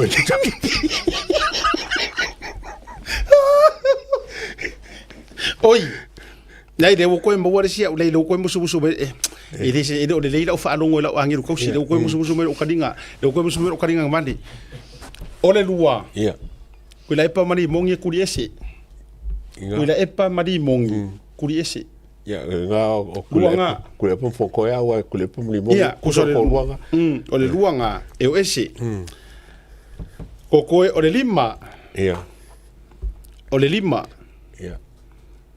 o le lima rea e la ko foi finga palo o le lima e sa ma ko e foi fa la ko kangi mar ko kasi o le lima le e ko foi fai pa election ngo me le fast o mai lo le fast ba se manga ia so ka ia nga Ioi, dia la mo fa makalanga. Dia la mo fa makalanga le miki. Wa fa la ko, mar ku ko kasi. Mar ku ko kasi. Ko foi balanga o mako aku ko kasi vai singango. Mo tua. Pe koe fo ia whainga pa election. E mo morisa au mai avai singango. Ia mako le fo le fo ko kasi le lima le moria le. Oida nga. Ia nga. Ia. Ko kasi nga. Lima pa election. Lima pa election. Lima pa election. Ia fo mo Maria. Ia le nala. Ko lima ia le lima nga. Ia. Le ngala. So le saola. Le lang fai miki le anga interpretation. Ia. Ele anga langa fa winganga. Anga. Ele mangingo la le vai. Okay, tato wall tato Media Watch. Yeah. E unga maua mai ngi fo erka ko Media Watch le miki ne. Ngamo patalo fatu hana ele nei vai nga ole. Hana. Fiafi malo fo ile pale malo don sai. Fatalo fatu, asiata malea tawa, fafitela molea vanoa. Sorry, I don't have any dreams, news of dreams today, but I got a bit of news for us. Yeah, malo lava. Over to no look at my number. Ole ale, yo, le afia oil finger miki da. Yeah, am I weekend? I had an awesome weekend, very relaxing, spent it in Kaikoe, but we're back in Auckland now, so good to be back at work. Yeah, totally. Yeah, le malo lava le on sai. Wow, le tau ala tatu atu na inisio vai ngol tatu Media Watch. Ai me se fo yo tau te fa lo tele ai. Ya onga ko mai desi ko fa maka sa ora ngalo ko va le ka ufiku nga ingu mela le tau. Ile miki. Ai se uma ko fo mela ya. Wa ma sa o mela. Se le fa ko ka kala le sa wa le miki. Ya, se ki fa wa mai la. Le fa. Maka ukia ka yo por kikia. Maka ukia kid. Yeah. What do we have for today, Anna? We'll just take a little bit of, well, not really a break from politics because this is politics, but I'm sure some of us have heard of the loss to Chile. There was an article released by Samoa Observer, The Loss to Chile, a reflection of poor decisions. So just to highlight some of what was mentioned in this article, they said that this was a result of player commitment. Top players are choosing club contracts over national duty. There was a lack of grassroots investment, so there was no solid development pathway from schools to professional rugby.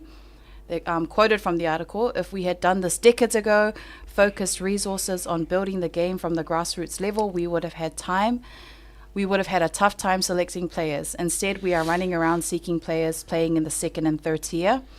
Poor leadership. Quoted from the article, the failure to pull out of the November tests last year and then the delayed start to this year's international window were all signs that the Manu Samoa were slowly slipping, and it was a result of over 10 years of poor decision making. They also highlighted the financial struggles that they've been facing, close to bankruptcy, and a call for reform. So the article demanded structural changes in Lakapi Samoa and long-term investment in youth development.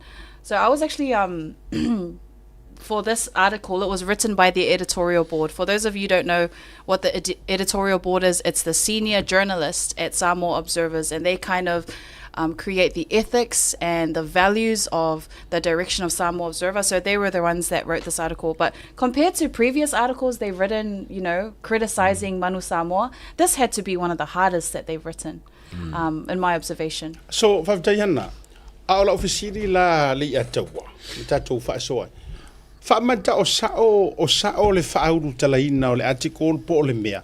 O whea le mea reflections of poor decision or poor management. Poor management. Yeah. O le pe e pungi. E fia kele le newspaper le pungi ia tula e pa. Pungi kule. Awa asira sila. Now, o le ale mea la koe a ami yes. As any country, o le whainga ngā, develop le grassroots, mai laka pila hiki, makulanga uma, o lai whai. Samoa o lai whai. Lai whai ka alo ngā onga, ale ngā ke vai fo i lai whai ma vesi mai a onga, o lai whai. A lefa toa umatu le taito fitu fo i le wha ngā solo, a te patasi la tau mani se taimi maa whai, o lai whai. A o le a kongur whawhika auri saka kaunga ku i ele au whai kuskala i Samoa le atou. Or kukuli no management. Because lango management e fai lango ia coaches ma kamaka aro. Aoki nga ia woki a kol me uma ile la o lisi me wo fa mo kere ba nga I kama ye fa. A lai fai ia sa mo kaunga developer ia in kama o ngi fa mo kele mai kama fa fo ia mele fa ngi a oki a pisi kama ia walk ia ko le matua malo ia jili ole au e tautele i loa tele po ana fiana i loa ila kapi tu lo o pusa sao fa tu sal tato manusa mo. But the problem here, Hannah, what do you think? Do we have a reflection on a poor decision or management? And also, when we talk about management, what does the management or managing people have, what's their impact in order to have a very good team? Yeah. I think management and systems are very important, especially processes. The more clearer, smooth, and transparent they are run, the better the team can do. And this is for anything, whether it's rugby, whether it's for a business. So processes and systems are quite important. With the Observer's article the criticism was around their decision making and also their systems. So you're right. There needs to be, because those things cannot change if you don't have better leaders in there who are forward thinking, who can bring more ideas to the table. Instead, we're sat with the same leaders, and I don't think we can get change unless that changes. Maratua mai le atua. E leo se kala fakule mo te vatua. O tole a foa anti ayolupo. O le peresi kengi o kama kuwai, New Zealand, Manu Samoa. So a faye ka kulo le a faye sa e kam au le pedeskenge ma saunga mai waka kaunga sui le pulenga. O lai fa leo mai e pedeskenge le tau mate fina ngalo a ko ke le foma Manu Samoa. Kangaka a kalangoa ile lakapi e ka kauma ngo mea nga fa soa finga ngalo le nga kui mahalu lo la ko marosi o ngisi wa ye manga onga o manu anga tu ma. Malave vea. Onga o le kau kuainga o le au le tunu. A whaila o leo mai umakama ngei ma whapea mai wa levan ka kaunga sui le pūlenga le board. Kai fongo ma le komiki whaavae ai koe whaise si pālo kai sui e. Den a mumusu e o ese. O le problem la leo? Yeah, big problem. O ke le raka langi le mo mai yungi la kapia lala. A la ko le ngo foi fongo. O la ko e kaunga kam whai e mai se vai ngole. O kupe por ke le kongo le peiun. Fa o le au samo. Ale no mau mai na ia uso tanga va la lata mai dei. Anga iko kong ola se kako ai ka lafu le lakapi. Ia poko e ka lafu e vale so kupe. Ale la sanga nofo. Now you or fisiri le mo lo sunga le tau te lo o la ua si la fia tanga tala la utali e manga ia lo ko fa fisiri. Waleva le management position sa e pulea fo ngi kangaka I tūlanga fo o sailinga o seleni ma company. O le ala u whiriwhiringa e whaipe a whaapea ua fail lau team e a maingi sponsors ma su engi kupi. What's the best decision e ke whaia? Advice ma lo ko su e po le po su e ko su e maingi ka e running le mkau. Wa e a fa ule fenga lo se wi. Ele ka ngo fo o pa fa wo. La makaulia le e World Cup o kama mga mia kama kope. Am fa wo le fengo o singo ko para me fa ko so le wil pa ko kuila. O ka ngo always. O ka ngo always. Solo nuinga, do you think Hannah ole neutrality ole tusing ole article ma vainga fa pena ele o ta otolile? It's not really there. Ele o au maia le tu ainga le knowledge sa o morisila fia le totele. And the problem is not pointing to the players or whoever's making decisions here. The problem is bigger than just the players. Yeah, absolutely. They even went as far as asking World Rugby to intervene. Yeah. Ole problem le yai. Ole le ma fainga o kalango e kangaka. Kalango le kapia la lang. Kalango malo. Kalango isi sources. Kalango e kaka milionga. Kalango ngi sponsors le. E pura pele au. Inga yung fainga ko kongi kamba ye fafo. Il ko kongi fainga kongi la ko. ele pengo fa ma vai si longa e jime ke foka se longa pengo fa foka ko ko riska ka fa ma vai ko riska ka fa o ele pengo ka fairing me fa pengi pe to au kai ka a min ba nga o kula nga singa le nga o le para me fa o fa ma vai lai ele ka ma fa ma vai nga la ku o nga o nga lai lo malo o e kula e peke masangi yulo e kale yulo a kungu kai kas e ke loa e ke lofso ka inga ba le kai male kai le ba o experience nga le nga ma kele ya sa mo e ba ko inga ia ru su e mai kupe e ngungi ai lo le koso wi pa le kui ia o le ala o malo na taimi mana tua la o le o long gone and long expired le navaenga le awa umalo na taimi na tula i mai ele fionga sa fapito wala nga o le sa maua na itala ye na taimi fo o proclaim sports tala no sa le mafu anga kofi ai fo ile sunga tula e pal na fo taimi ona le te sa ta uton le nga tor par mia fa ngo fienga so songi mai de malo ya o taimi fo yo le connections ma vai fa fo le la o sui ya so a ole unga a le fa so e le o au mai sa o le observer le tūlanga sa o te tau na whata o tō mai ai le fufo ngor whawhika uri rea a o le a kami au kawha ngā peila e la akua ia fua kama o le a mea kama e pule foi kalapu ia te au a whaia e pule mere kalapu a rai ko kongi o e fia se furu afe ko kongi e o e anga olo wola ele maua se whare oloa ai a fai o le sa ka alo ngar fa mo umanga ka alo mai lau me ai lau pereki ke kausami ai malo pa se ko fo e lo ainga ai ela ve mai lai me ia ko uma e lau foi na te tunga le atu il temi nei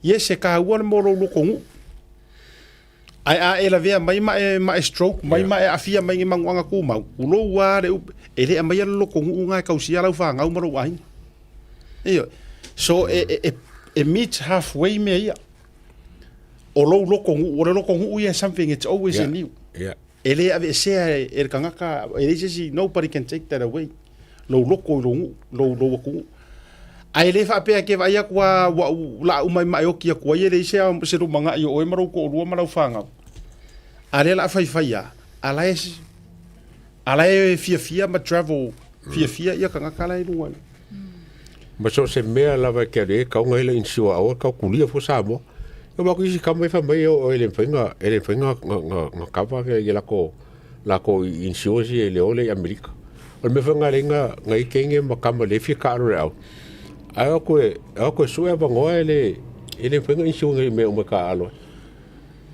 le ya tawa o te le fia va tu i lunga o te le fia ta ua tua ia ia le suafal tama la kapile au si tama whanau a Samoa le merenga ingi Amerika ai sen mai e lona ainga si ona ainga la taranoanga oka se mole manga vorkama mangu Samoa e meli lona asiona ainga se mea ai e hotel la ngofo wale ko nga mea langa so I've seen it with my foi o falia tu au te leva tu lunga langa e fa te fo isi tama ta but fa fikai yo ai fa fikai fo ya o ko le vai reach e ma fo nga reach out mai tangata confirmation o me e ka fa so ko kai au auria fi uma mai ko renginga me uma ai melis kamale e mo moriar me ai ro se kupela ask mai e mo moriar me ai o le no fo nga lena ye nei America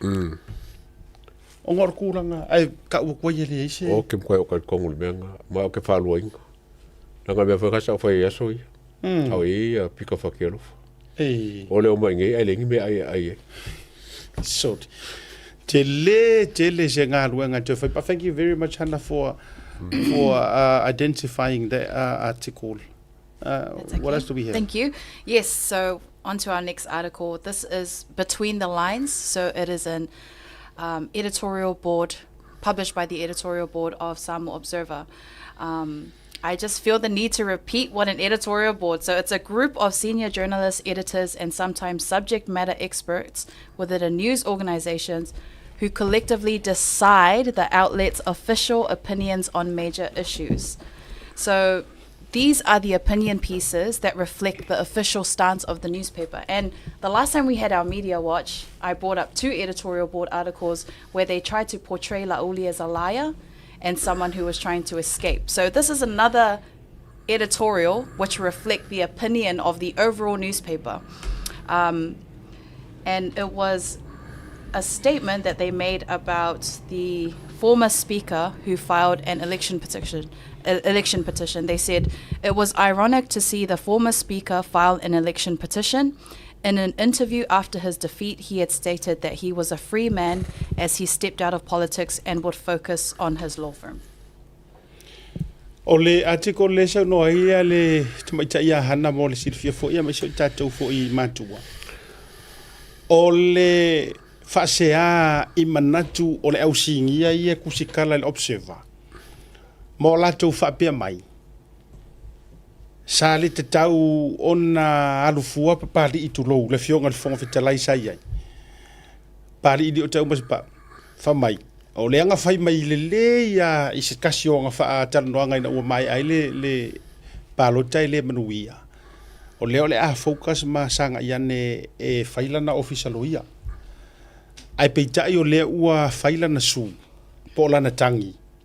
E tu sai o whaina whaato singa ana mula ulu sa mileo tol suyo le chapipi. O le mela le sa wer kuskusinga le instead o le fia pe o mele ka ngo fia fa sa ka ulo isi ka ngaka. A le ua sa le tustusinga pe e foringa mai ua le fia. Ia papali I le alufua e su ngamula ulu sa milota. La so lo gona le nava nga leto. O lo whakanga mo mua o ka o le editorial board. O ka so le board is make up of, 2, 3, 4, 5 people e kilo le me ka mo fai me le ka mo fai. E ka la ia o ke o fora va se kasi kongo le board le. E ka kala fo lunga fa pe mai. E le fe ka ka ko ari ko le fai. Unless nga kasi ka kala fai. A ka o le editorial board.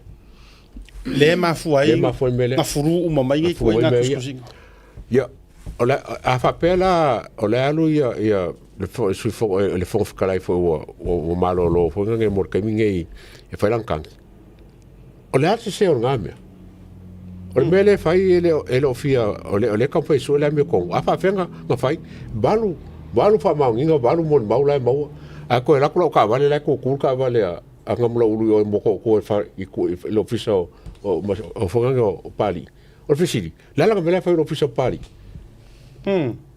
o la mele fa o ofisa pali ele impela go shaki menga ale la tau mafai ku se pe folinga mai le la tau article e kau mafai fo ile ku wa ia papari fo fitalai le me ke le arwa I lo ke malolo faila ofisa lo ia ai ku le vango ia sa milot po vai ka ko le mero manga o la faila ofisa lo ia langa e fo ia lo o kai e pa nganga lo ofisa lo ia al fesili po menga al fesili o la e circula fo ke le ia il sitila la va al fo kala ia o la ko ke le circula fo ola ni mau fa maungia balu mau fa maungia la ia ale la pe o le la fisa soangi le observer e persuade fo le loto e ala mai kuskusinga ma kau fa pe ila ia le wale fa maungi le fo fikala isanga kala nga fai ai mana to ia o le tala le nai fa karangonga ile fa to ama ai lava o le fa nga fifi ele come up maungi ele come up le ke le fa kusinga ngai so la italia pa pari I rona langona pe a fai e fa maongi ya le fai ngo me uma le malolo ka ki ku la fo ka ki ku la fo wala ngola wanga ka I fa pera ka ngi mai ka wala ngola ngala nga o fa lo fiso o pari e me la ka e o le ka ngi be se ka So what do you think of that article in terms of the rule of law and how justice needs to be served and in order for this petition? I think the former speaker has every right to file a petition and stand up for what he feels is right, but I just think the observer posting these kinds of opinions, especially on an editorial board, could be quite harmful, but at least we're aware that it reflects their views as a company and as a newspaper. Yeah. le ke le media watcher ka ke ngere ari le have I read between read between the eyes. Awala tawa.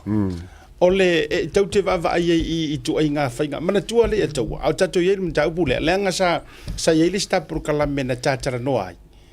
I ngai ka ngaka ye le la au e whaisu. Mana tua mai. Now, ai o kua o ka pro kala mea. Ai o kua ko vaenga lea. Mana tua le na tatara no tu ai ngā me fui le o lo ngau ai e li lo mre ku ngā mau res ka ngaka. Ai ngi mau a ngoa ma mea umala wa whapena. Yeah.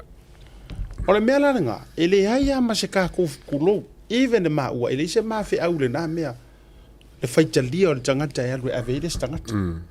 Ele tūlanga. A whaifo e uma e ngā ua whale, ia, se o wakuara na maka upulenga, wai, o sūne e wha, o sūne e lua lewa o mai, no, actually e tonu. O le na maua mai mawha matalanga ini mori mau tutulava. E whaia si o ngā o sūngei, ma o ke la longa. E ka vale, e iai ngisi e ka vale ai, I sūngei. Mua, o le sūlea. Yeah. O le sūlo na lua, o le sūle I whasale le anga lua. Yeah, mangele. Mangele se kati, ma I le fionga ia vai lua. Yeah. Ma le sūlo ngā kōlu, po le vaenga leo te tau vai e tuai, o upu fo I lai whai mai. Walanga makere whai ku auai, o le sūi o I whasale le anga rima. Yeah. Eoi. E iei fo ini tangata na tala noa mai. E tuatu o ni mau wha mau nia ma ni mau I le sūle whai mai o ia whasale le angari malako. Ia ini vahenga fo I whapea na lato va ia matulanga whapena. E ini wha mau nianga o ni whainga whato sina sa iai. O le sila vahenga. Nga maua mai si sue suenga. Ai whaftai wa bring up pe hana le mata upule. Na iai whawhatala, ai leo ngi kala ia kulou ma te leo au mai lunga langa lana o vai tunga ni tau mai na mai fo I page fo ia le toa ma o la pi. Yeah. Ai wangi ngalo ia uku. O ole fusi sa foku la fai. Ia, asio matou ainga o le vana ma no publicly fai lord vanga le asio matou ainga nai fusi. E kele langa ia uso kanga ia kako. O le matua tele a ma mea le tutupu mai fo ia mai se fo. Ele ngata ilea. O matou ainga I iva. Ole au fono ti. E voi se o kofinga nga mari ngai fonki o mak oswafanga. Fonki mai iva ma tongisia o na matou ainga na. So ole ala e kala ngoa mai ya ka ngaka I mea kokupu. Ole ala na la ino mo woro fa tala na fa pe mai. Ole o tau tango le ao marosi po le marosi anga fa le nu. Yeah. O tau apai o talane na mai e tau apai o iva. Ia tau ma fai fo le ainga o le fionga ia mangele ma por pitonu fo ile ina ia faia sele leinga ma madielo na finangalo e teu le mata upu ai tu bele vanoa ia pa duo ke rope ga mo wosina ile nga sa se nga manga langa ka ke le ka foi se ile la mi ko ma nga kula ma fast o sa linga la mi ko o le rule of law le la wo kulanga ia Wale kolu ia suole fast. O I vai monga lua. Fasa langa lua, fasa langa kolu. O kero inga, e malo umar kolu lea. Malo umar kolu lea. O sua, ale tapipi I ainga le kaima, fala lili lua I le sui parimia, ma sa whaka le ia sevetei, ma peseka. E fai inga o masunga, markuko kasi. O longo winga la o se fulu fala I ngeia ale tapipi e o mai o ko sukas. Ja. Ai fo I fai pa election. E ko fo I fai pa election. E tau ala. O le vaenga la lea e au nga ia le mantou fa so le media watch. Wa tatia ia la petitions. Ko upea tulo. Tatia be ia o la o sa ili le lambi tonu. A faia o umana sufili to fare no ele ele fale le tulanga tasi la ia kura fongo le ngor ka ko fu nga pese so ele mi otonu ia ele fa pe ole o mai la ia nga ia kwa ekele la le avango wala nga ele tite la tusi fa per article le dongo inga la ko sira fia kele le avango ka vale ele suida e wala nga ele tite tusi fa pe ole tau va tu ma se au ngani tua inga Kalau sanga sungan padi. Ke offer ko le allo. Yeah. Hannah. On to the next article? Okay, awesome. So the next article that I have prepared is from Samoa Observer as well. Budget preparation pushed back by 4 days. So this article reports on a press conference by HRPP leader Tula Epa, where he confirms that the budget committee meeting has been postponed from the 2nd of October to the 6th of October to allow more preparation time. Tula Epa supports the delay, but he was citing the government's need to integrate its manifesto promises into the budget. So he outlined some of the key opposition priorities where he's focusing on in the upcoming parliamentary sessions. One of them was with the withheld public pay. So he says the pay of the people should not have been affected. He said if those people have been affected, there are other ways to still pay them and then bring it into the budget to recover the funds.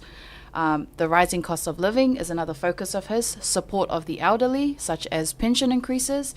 And he also mentions that HRPP's caucus meetings are focused on ongoing legal challenges and accuses the ruling Fast Party of attempting to interfere with those cases. Wow. So what can we see in the article that needs to... For this article, if you have a read into it, there are signs of subtle bias in it. So there's a lack of balance. Only HRPP is quoted in this. And I find that Samoa Observer does this a lot. They don't have balanced articles. They post Kula Epa side, then they'll post Laoli side or Fiame side. And so there's a lack of balance. Only HRPP is quoted, and there's no context or fact-checking. So the claims about Fast disrupting legal cases are not even scrutinized. So the reporter didn't even bear to question that or post that as a question to Tula Epa. And framing Tula Epa sympathetically. If you read between the lines, his statements are presented as common sense and focused on public welfare. That's how they've written this out. So those are the biases that I've picked up in this article. Wow. Lea taua.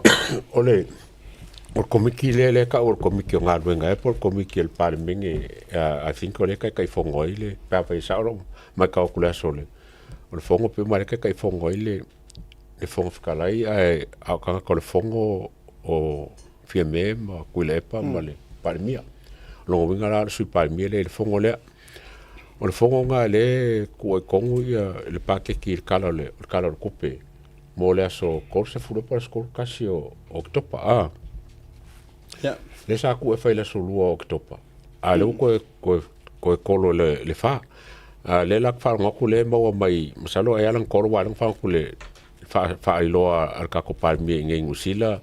O la so ngoi o longo winga la o la koia la faia le kala kupe o le whakawhakalai o Parimia o Kula Epa Fiame a sa o la hana wa wes Fiame sa kaunga sa Fiame I walanga Fiame o le komiki o whongo lea sa kaunga singia Fiame singia angarosa walanga angarosa pea whai o lenga le kalangoa o la konga le faia le mea lea ia le la o whawapea al mea ka wei kia o le wo omi mai Kula Epa mele o kongi ala whangangi al malo la ko alangi ai mai se I le kabanga o whangangi o fans ma mele kongi ai o kero whanongo ka whape mai Kula Epa e teipo ma le mele o ko reimburse ba lele lenga mai I al Parimia langa fo o mea ka malo o kiu ke whan malo la mua lenga le kalangoinga Kula Epa reimbursing o la ainga o whangangi al Parimia ma kupe el fast lenga mai walanga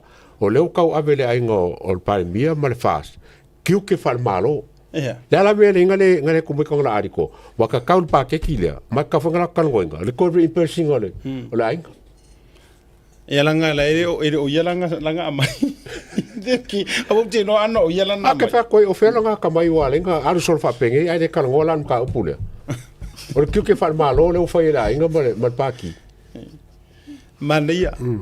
Avele manaia le pokala me manaia le tato a segment le po nai episode ia me le video watcha.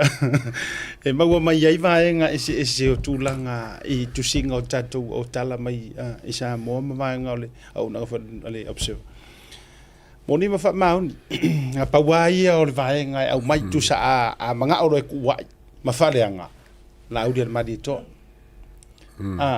ai amana o loa e siiki e runga whaakupu ma si i lunga pei foi lele o le taite sili ia tu le pa kuskusinga ia le fainga ia ele Samoa Observer ma le tate fia va ai hana ma le ataua po a fea se aso o si taimi wa mana tua mai la le fato a palemia le o le sunga la o del maritoa tate ia le fast o le ana pale le fast pa inga len ke ngai I honor the leader, but I am looking forward. Ile aso, mare taimi foi. E fai ia vai. E nga ngase ia ko inga kusikala. Pe ole atatu vai lo ile aso foi lele. Ole afa sanga mai ai loa le media le malo. Ma le media foi ia le malo. Ya, wa te lo foi tu ele o te fia lo te le George le matapula. O te lo ele o te fia ia foi le George. Ia ona o le malosi o tulaga fa'aporokiki o lo'o iai ia e mese fo'i to'ega tusitala but one day tau te tilo atu ai fo'i ua amasa fo'i o gakoe luelue e fa'apele kususiga pei fo'i o fa'asalalauga isi e ua li'i e ua koe vai e koe ua sui fo'i le leu ma le tauna ali'i ia ua sui a koa mame kelenga e se le mahalio ua leva ua poko akaka e feola i le olaga lagei o le feolaga fo'i lele o le femomoua'i ia o nei vaega hana what else have you want to add and for our media watching? But yeah, just one thing I wanted to add that when news companies or organizations report like this, it gives people an unchallenged control of the narrative, which is very important. It leaves readers with a one-sided impression, and it could also make the person who is not honest look more reasonable to viewers. So these are things just to keep in mind when navigating the internet for articles. Kua ai longa ngare leise se holiday a hana le finger ka ko media. Okay, yeah, any final words Hannah for the media? Yes. Can I share with you guys one more article? Yes, I'm so sure. sorry. Yeah. We have one more article. This is the final one. Yeah. But this is from Talamua Media, which I found interesting. It headlines, Health Minister orders security cameras at pharmaceutical warehouse reactivated. You guys haven't covered this on the show, right? No. No, okay. Awesome. So just briefly to summarize it, Health Minister Va'awao Salumalo Alofipo has ordered the immediate reactivation of security cameras at the Tupua Samasese Meaole pharmaceutical warehouse after discovering they had not been working for some time. There's no clarification on how long it hasn't been working. He also instructed IT staff to install additional cameras if necessary. This action follows his recent meetings with heads of Ministry of Health's 22 divisions, where issues like medicine shortages and past theft incidents at the warehouse were discussed. The minister emphasized the importance of honesty and preventing illegal activities. The US $6.5 million facility, funded by New Zealand, Australia, and the World Bank, was opened in 2016. And it was opened by Prime Minister Tuila Epa to allow government to buy, store, and maintain better quality and larger quantities of medicine. Yeah, so that was a lot of room for speculation. So we had o ke fai akula longo winga e or ka ko ola fo fale tala vai. What live on pe camera le ola. There's no reason lenga pe camera. Yes. Nga pa me lenga pe camera inga kala nga oia me fai trucks. Le ki o ke le kama dirty there yai. Ne ki o. Security cameras, security cameras because langa security cameras. E mau nga oingo o me e fai me le kukai me o le. And also considering the amount of money that's gone into this facility by other countries, having no security cameras is very concerning. It's not something that should be taken lightly. No. Sila foi la se mai runga le tale misa. Well, this is one of the news updates no mana talendo aya langa le pe in a line. Ma le vaenga le mai e hana. O le au ngao security cameras. O le au ngao cameras. Lango le ngao ia le sifale talavai. Yeah. Iu te muto tua. E au ana native of au po ana nafi. Le ko si sila mai ngoi le ula le a le ula le fo inga fare pui ile ngoi lava te le kikira Malaysia na tamale na la to luatu ile video wai fo le video le na sei to ale ko kisi sila le o le whakaua le la to si sila mai ai me la le ta wai le me o le fai o CCTV ma cameras ko si sila mai maua le leia ia nga oi vai si a to maua nei so ta inga manai wo fa tutu ina e koneti pe le leile mafutanga masi o le fale tele vai le o le ma wo le fale tele vai le o le alo fa sino ia morio o su meu masi ona to lua iu te to tua le la ia ile nga yo inga le na oso ave le sefe tupe o lo o iai mani pepa taua ia ave ma le piki asia la whanau te le fo i le teu ngā tupe o lo iai o kou vai iai le si inga o tau si sila kua whai a pe a le whai a vai veri sa vari vadi ale uri i matua a si sila iai sa vari vadi ngale uri ia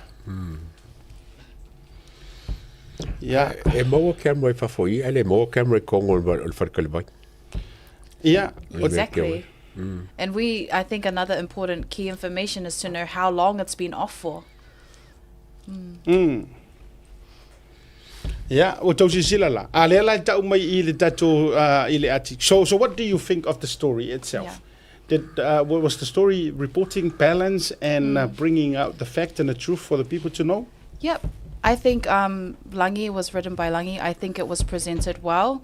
It does leave a lot of room for speculation, but it puts a lot of interest to get more truth and clarity around the systems within, we've seen the state of our hospitals and our healthcare in Samoa. These things are important for the people to know. So we need those kinds of equipment, tools on for everyone in Samoa. Yeah. Mana ia mo paleng yo tustala wa pe le unga lea ole walanga a sao ma vaku sao e mala malama foi me fa ngo fi tanga tali to yeah ole mo kwa mai nga renga hana I like that because langa le sao hana mangai la mengor kala ai lo kavanga la poran me kong fai ya mana ia malo foi le tulanga o lau foi nga ruenga ele fai ngofie yeah final words before I go ma vai ai I lunga proclame mal tato Media Watch. No, thank you everyone for tuning into Media Watch. I hope you have been enjoying it. More to come. Let us know on the Tataya Air page if you want us to cover anything. Send in your requests, leave some comments. But have a great afternoon. Thank you for joining us. Malo faftai molifa malo mal faftai tele tapena no tato article mo le Media Watch. O aso fu ma so for really take just no winga la ole ai fo tato verso ato to tapena mai ni si tato article ya fa lo tele ngol proclame mo fa so mo le temi fa malo fa tele ya le ato wa man ya nei vanga ya mai ke highlight ai ya me le ka mo si ngi si kai ai o ni banga ka o fa inga so nge foi malo mai la ko ya me sere kulanga le camera sa wa ole polengo I langa ole sile so supply o fonga o se ya ku ka sa mo ole merenga nga ya wa ka so ngi o ko ka se ku pelo a so ngi ka mi nge sioki vai la le mai le la ku pe mai o ka mai fai mai o kai fafo a le la e le ngi camera so me ka ngai loi po oila venga yeme eles foi banga ka wai au len kemo ke fa ko on kwa fa kamala la fa mai stock take wa kaunga ngai lor me la ku kong I lo le lu fa fo po fe le baila fa feng fa nga I think someone in the comments, sorry, I'm butting in right now. Yeah. Someone also asked, where's the security? Do these facilities have securities? Iri tali tonunga sa I don't know ato a me se wa le fale tala vai le o le pharmacy le I utai moto tua ia utele wa aka uro pharmacies wo na o tulowa a pio me na foi le kai o ke lo ya uia but so far it's a town in securities but pai da look i le video le sau nei.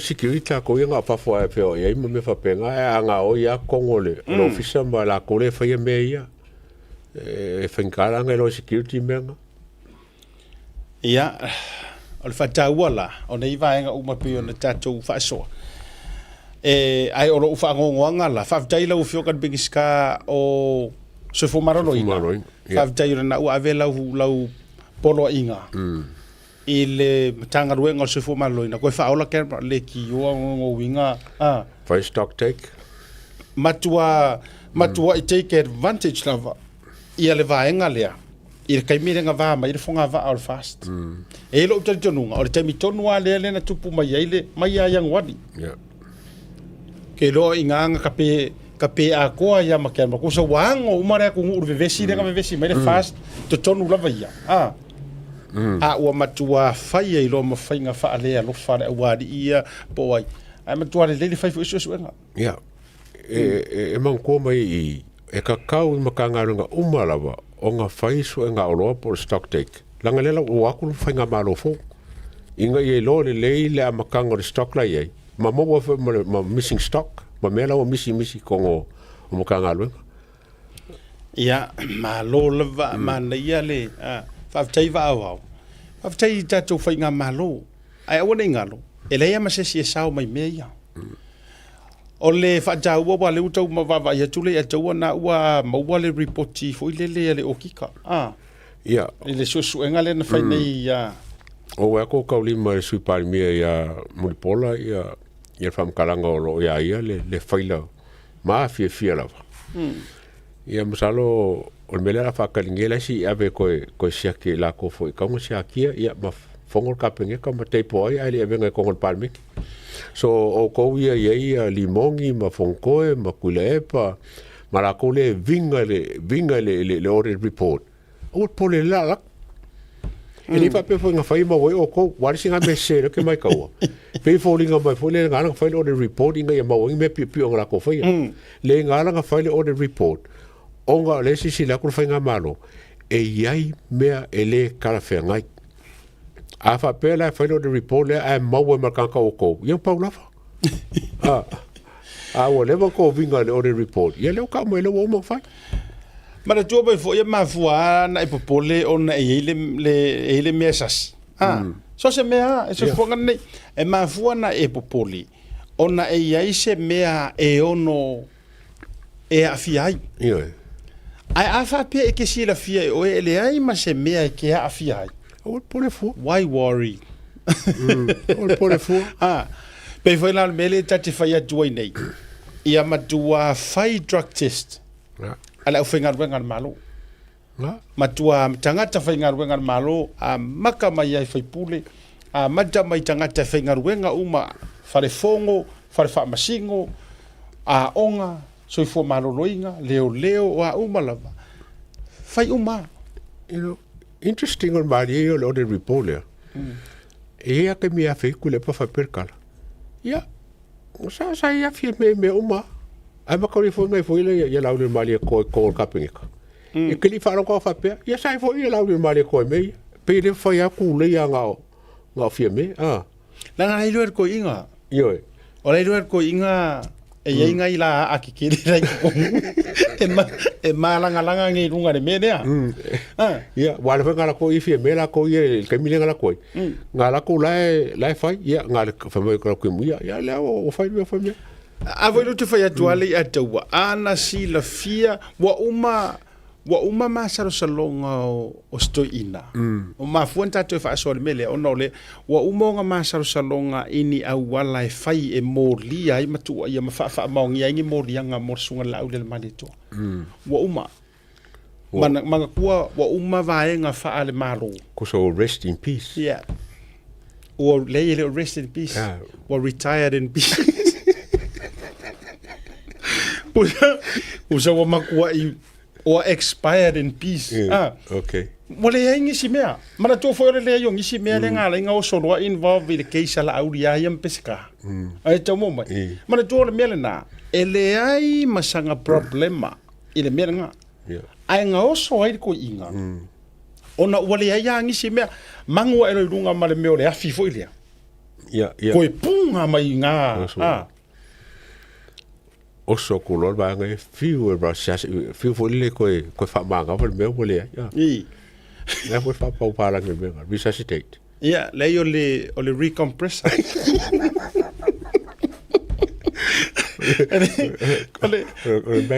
back compo. I think I did tell this story before. I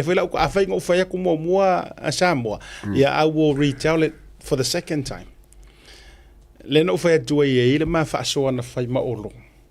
Yeah, I'll give you a well, Monsieur Quara, Olo. You keep pouring out, okay, look. Na ele ma tala na fai ma fa so ili sera malanga na ofisile la melea fa tu e sia la ngai ka kele ia kuila e pa ya la isunga laudel mari to mo kai milanga la uke ya la to la mo kwa se kwe dia me umai le se me kwa makanga fu al tali to wale na mai fa mai ole ma fu anga e fa pe ai le ngai e na ola aulia ele o yese era ko inga se ya kala le nga ola aulia ele o yese me o wai ko se le se black mark ya nga pa wa me la ka ngo yer ko inga fo ile sungu i mai ia la aulia le mali to e ola ko wa paro fa por kiki pe pero yele sile pero le sile man to mena e kulo wa ola to wa ta longa fa por kiki e fai par po mo le ya le par po mo le ya le o melanga pa walanga o me le fa mai pa wanga o me la ya le nga fa mai ko inga se langa pe pelo e wa fa mai e tele ai na nga fa ye ka mai fanga nga la auri ko i play fa por kiki ya a o mela ya fu ile ole o ingim something illegally o me fa penga e sa oila nga ngor ka a o ke nga e no retweet le ka we dile o le no retweet no surrender e me la o ka ko we no retweet no ale kadi la me nga e no retweet no surrender e ona ma vo ngala na yenga pero kasi nga ka wo fo nga me wai ka ko ore ripola le e fa pera a kula fa ilo sal por ese kol ma singa pe a wala ngalela kilo ia experts ya mai foi so kilo ma ia ka kilo ia tau na saun mele si tatu ti nga malo ka ke okay e kulo e kusinge voi se atikora na wa ngale fa mai la le wo fa hali fi pule me va mai le wo coffee ko lo le malo e ko se ki me eu songi verka kamo ka nga yang fa kana nga la so fina ngalo lo sunga sute tai al vanga tu ngai o le o mana na o mai o le tau ya e vatu ya la wala kisiaki o so kama ya ka fa ya kwa e turn right turn left ya o yo le o va nga ta o ya le wa au ili mole au tu na tu ya o le fo o finga malo o le tulanga i le toe i tulanga i o le o su enga ya ma le tele au nisi vaenga i su enga le atau o le si vaenga fo i toe fa manatu lava o le tulanga le te tauna koe o kika o ma masu e o makusi o le fa nga inga o le porokeki milionga renkea kakau nga runga nga anu po paunga la ofionga le minista e ora kama lion kama lionga kama ya idi lo kama ia vor mangurere pe la kua fo mai kele ku le fange e punga ya un lionga e o sore lionga mau le ua e fenka ke ne foi ko nga lunga ku ko fa wa le para lule nga ia ka nga ore duma me uma stock take me uma a makale min sky langam ka nga lunga a makale ya im ka nga lunga malako nga fa kasman min ska a yengi me o fa le ko ma wo ngokor basra lo ma o le lo mo ku mun muli fa isot al mun muli yes a ora ku le ngofo ngofo ku ko fa wa me mo le pelenga lenga mai matua isu uma tusi o le milionga po le famo tu bola ngai le akore di ma milionga pa inga le ona na si le fia o le tausanga momonga lo se la wa fenga sa o ngor kulanga mu falo sa ye fenga malo le lefio ese o le HRPP sa ye ai to esu o ma even for I proke kinga le fast isu I tu malo uma ma se va ngale WhatsApp lengo ese pa uma matua su engi uma ilunga au lava ma o tete no foi le ele ka kaunga releasinga se milionga fo se 2 milionga se ba nga o mo ki ka mo be nga kongwa wa e vai me vale le nga fa nge firme wa ko fa ma lo steering committee fo le se aki me ai sau va for withdraw your ai sau va for le kalanga kupe ma me ro ko malanga ia ko ka alo ala tu malanga ia ka alo ia o pe se le pe se vodi polo la ko ainga le fa ta sile poro ke ki makwasu e kulo ele o se va tu foi palauri ele o se nga vale palauri langa deserve foi palauri la toia le palauri toru le fa nga ta tau fo o ai le nga pengifiki e ko poro ke ki su e o mailunga le la o aku le ia maro fo le ko fa fo mar ko mikile wa ko mikile le ola mare pe o mei la tu te va ilia va nga umalava au ye le ta proclame I tu langa le va fa te atu lava ya o le va nga fa I wal ta tu proclame pe ona ma fa so ya matua I awange ko ye se aka ko walulo I fainga le sa ili la mi kongu ele nga o fainga fa msingonga ye ma keise se fai e alu o mai so se mea me uma polo ke ki e mese ngai ro ka kongu nga makua I ka allo o mai ku malo to know some not every ai mese ku malo yo le HRPP mar sap nga makua I fa polo soka kamai le fainga polo ke ki inga ua ese mai le lua se furu lena tutu mau I la tau le fast ngai mana tu mai e pele ya la ko la ngor pepele ar fast ore porokeki lo no winga la e faonga tatau e faonga le lava ya tele na vaenga tauna tato me ya tu mole tato na ya soifua mana tato fa sisilanga ya ona toe ole ya soifua le nei ole atoanga ole fitu se fulu malevalu fitu se fulu malevalu o tusanga ole fionga ia teo tapulosa tanga sapa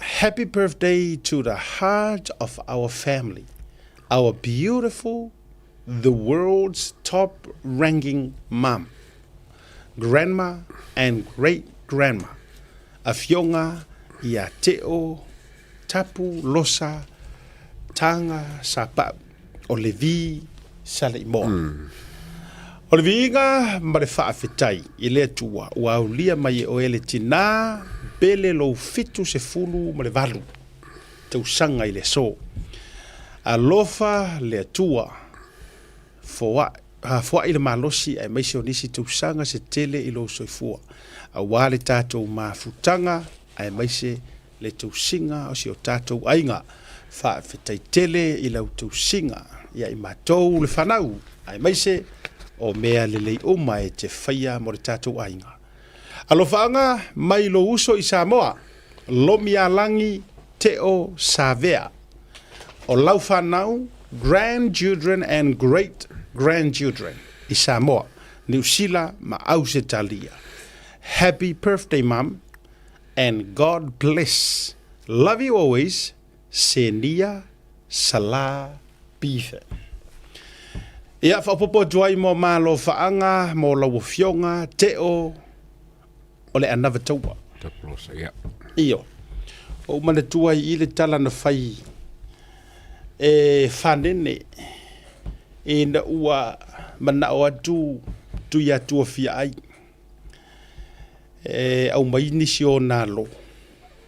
Se ave tali ele mana o ngā o le fionga I le whanoti I le taua o le paenga wo. Ina ua mana o atu le tupu o whanoti ia tua. E au mai se isi e fisosoangi le kaua o ngā whaiaku lea o lai tu ia tua le tamalo fia ai. Fesili le o fia ai a whanene waike le whanga u whangi. Se mai so walo ya ru se fiso soangi le kauinga o kaua. Lai whakari mai ai, whakangi mai ai. Tango lo whane ne au mailo na dali i ingo ia te o. Fesili loa ma fonki. Te whai akunga e har kamalea. Ia ka kelirua ka ika pole ar kingo ke or ngakai. Fesili matu ia tua fia ai. Whangenge. O lai whai mai fonki pe haro wakari idea. Pekele se loko, pekele se faku pe koa. Ai wha mai le tali a whanene. Se na bauale meu te loilo ua tali i lea o lana anawa o le tau. Poko e kau. Lala na wo fili e ruaku lea ngor kamikiki lea. O mea au ke vai e yoanga me whai ola ngā anga o le kau. Na ona mau malo o le tau o le panga wo malo whanoti wa vea matupu whai mato whinga whanoti wha mai teo. Sa ua te alu malo manu sa moa. Ma e alu malo anawa o taua. Ia ora mafa mongi angara ngā i lau fionga i le anga o kaua keo. Munu e tele le fitu sumare valu o tu sanga i le so. Ia, leisi whamanu yanga o le atoanga o le toru sumare lima tu sanga. O le mana mea le sunga ya captain. Oi. Maro captain. Pai ali i whawfua. A o siana mana mea o toru sumare lima tu sanga. O Varuna, Eleanor, Roma. O le alo o le fionga i le whaipule. A o le minista lango. O la fo le minista lango kako ingo am ko o le alo am tuana. O le fale tuana sunga ya captain. Am ko ga ia pe ia makanga ro kuris. Ma tupe maua. Ia e uma ko le yo le fo ia MNRE kurisi. Kurisi ma le vaenga le al pisidisi ma la manuia. Ia maruia tele la tonga ke roenga o sen mai captain le fa manuia. O fa tu fia tau sanga se o fa tu fa mai toru lima. O fa tu woi captain. Fa cap. Ora ale me le fa oi. Ke ro me wo ma tu wa lucky o fa ke di siango inga o am ko nga. Am ko inga no merketi.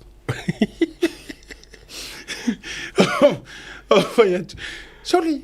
Wala ikiki adi ilo. Iyo. O le miskala ngolango o pisinisi ma la manuia ma leipa. Ai me se fo turisi. O lana o le mingiska o fatarain. Ia manuia tele li le aso soifu o siau mana mea. Ia po le alo fo i o le ministala ngolango. Ia le tamaita ia Varuna, Eleanor, Roma. Tauru su lima tausanga o le soifua. Fa manuia le tua. E tasia la le sa wa vai ko o le lei masaunga le mu re ka ko inga e captain o ko le lei ya pa wa me o su la ko ka ko va captain ko wa pen la me maka la ga le lei o ke fa so no ya to anga e fai le lei fe au o vai ko le malo ro captain campaign ya fai le moi me ko va alenga uma enga fa ka ko nga o ko ngare ka ko mai pior pong ka fa ka kala Ba ke linga yo ko anga ka me ke mi ngai sa mo ba ko mo o ko felo inga ba ai ma sa inga o fa ya manu ye tele la so fu o so fritua ya alo fa anga mai ya siata mali atawa ya mo o el tu fine Verona Eleanor Roma ya usita ile lei i la yo me o pu ya va como captain usta ile lei lo to lua so ye te fatinga ulu lo fale le ye te ya o por ka ka fiku sul captain e vai le ko limo ya o e ke se fia ka usa lo captain ya va ko ka o li ma fiku ai ni ma fiku ko ko ru o se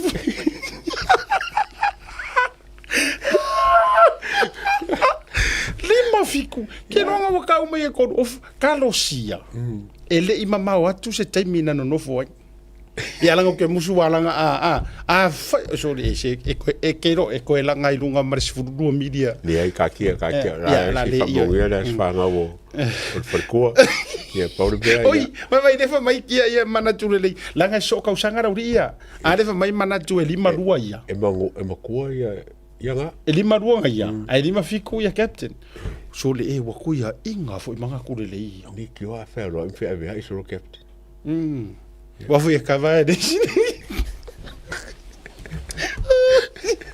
Ma wono le mangua susu. Maro mo pule. Makua isusu wa ya. Alo fatele atu. O le maua tala o le pe ya le usila ia fatua. Oi, ai. E lo la oi. Maua. Maua sinkava ngor fakua. Ia. E ke le anga i meu ke fia karango ia oi. Ia la ko ka for ka ka. Ka le mo ka ke. Se marca que quiero unha coe withdraw uma captain ia morianga yanga ya alo fatele atu le uso ya me se foi o le se o fatua ya o ni se tatu fasilanga o le tatu posiva le o le posiva le nei tau la va mo fa fonga mai o le to telo ila to ngore nei por kalame o le posiva ale ainga o le whaalolonga ia anai tae o lii ma le wharetua po le tina matua ia matau aina whaasavalu salu anai. Ia, nai tau te whaafonga mai a inga malava i whale la tai o tua aia o le tina o le sunga i le lauli le mali e tō po le fionga le pāremia. Yeah. A whailau tau whaafonga mai a inga tina o le fionga le li pāremia o le sunga le lauli le mali e toa. Tua ipu, po le ia le suafa o le tina. O mātua lau ipu. Matau aina, mai whale la tai whale vai. Ia maanae tai o li mai whale la tai lau fōi. A o a inga te tele la ia leanga o le la aua ma whala le a taua. A o whaafonga mai la nei o mātua fioanga, ma fioanga nei whale la tai, whale a siu, fale a lili, isalani, si umu, fale fa, le pa masa le banga, mutia tele, sa musu, sa tupa itea. Moko vai lau sira fia uma asiaka ia le. Sunga fo la ulia le maleto. A o whaafonga mai ma inisia imisia tuilunga o le nei a flyer. E pole nei foi poster a o lea e te tau i le ainga tina. Ia, a ieni au walofa, ia e me se fo i o tūlanga o sotanga. Ia fio atu mataladu au le sufitu o kitopa. O le nofoanga Manhattan tui sa mau, ia Dominion Road. Wasi la fia u mai tatou i nei le nei nofoanga. Sunga le kopo ya Samoa makite o. Marfaritu ya lis. Tau le ono le afiafi. O lo maua tiketi i. Ia e fia nau fo i se tau lau. Tolu se fulu tā la. Ia ma le tau mafutanga e na or se fulu tā la. Ia i le afiafi. Ia e le mga wala o ia i se tau mafutanga e te eva fia. Io e mana tua o le tātou fia. Ia e te tala fo i le pā i so se mea i tau mafa mea inu. Ia i lea fo i afiafi. Aso sumar fitu o ke topa alo no inga wha mau le leila ukalena a e fina ngalo i se ticket fe sota i mai nei le tātou ofisa o le Blue Wave TV ke suma iai vatu ni au ticket ia po se tau lau fo ia e le leile na se kiua te ua e wha moe te aluatu le aso lei o ia e aluatu o wha atu mulia Pimo aso whaleile aso whaleile aso whaleile aso se fulu marifitu o ke topa wha mole ia o le sa iringa se leni le na ia tau walatu i ainga malava o le tua atina o le fionga le li parmia por sunga lauli le mari tua i nei au kilani ni usila o le fasisilanga lava fo i le nei e tasi mo au se talia la tou i singi lono winga o le fasisilanga lava le tasi ai mo singi o le aso la sini o le aso se furu ma le vanu aso to nai mo o tou Sydney Australia o le fasisilanga lava fo i tasi a o le hall ma le taimi no fuanga o le na watu inatu aso se furu ma le valu o ke topa befia po le PEFIA hall ia na le 105 Lindsay Street Campbelltown ia mai le tasi i le awauli se i o atu i le ono i le afiafi longo winga la o le awauli o singi ia o tatou i usila o le afiafi o le aso fureile. Ia whaafso tai mai numero o loo ta uailunga, ia mai se fōi o le address, pe te su mo Sydney la tau, ia e te su mai i tato official Blue Wave, pe e fina ngalo ini ticket pe te messenger mai fo ia tau ia i le messenger ia po i fo i le tau te iai ia ana i tātou whasisilanga na misa isi tātou whasisilanga ia o le aso soifu oi o le aso soifu ala le oi misa ia oi talo fai o le tuafine o le sunga misa oi ia le ia ia so le piu kakau masangeri i le koruari o se o kofingeri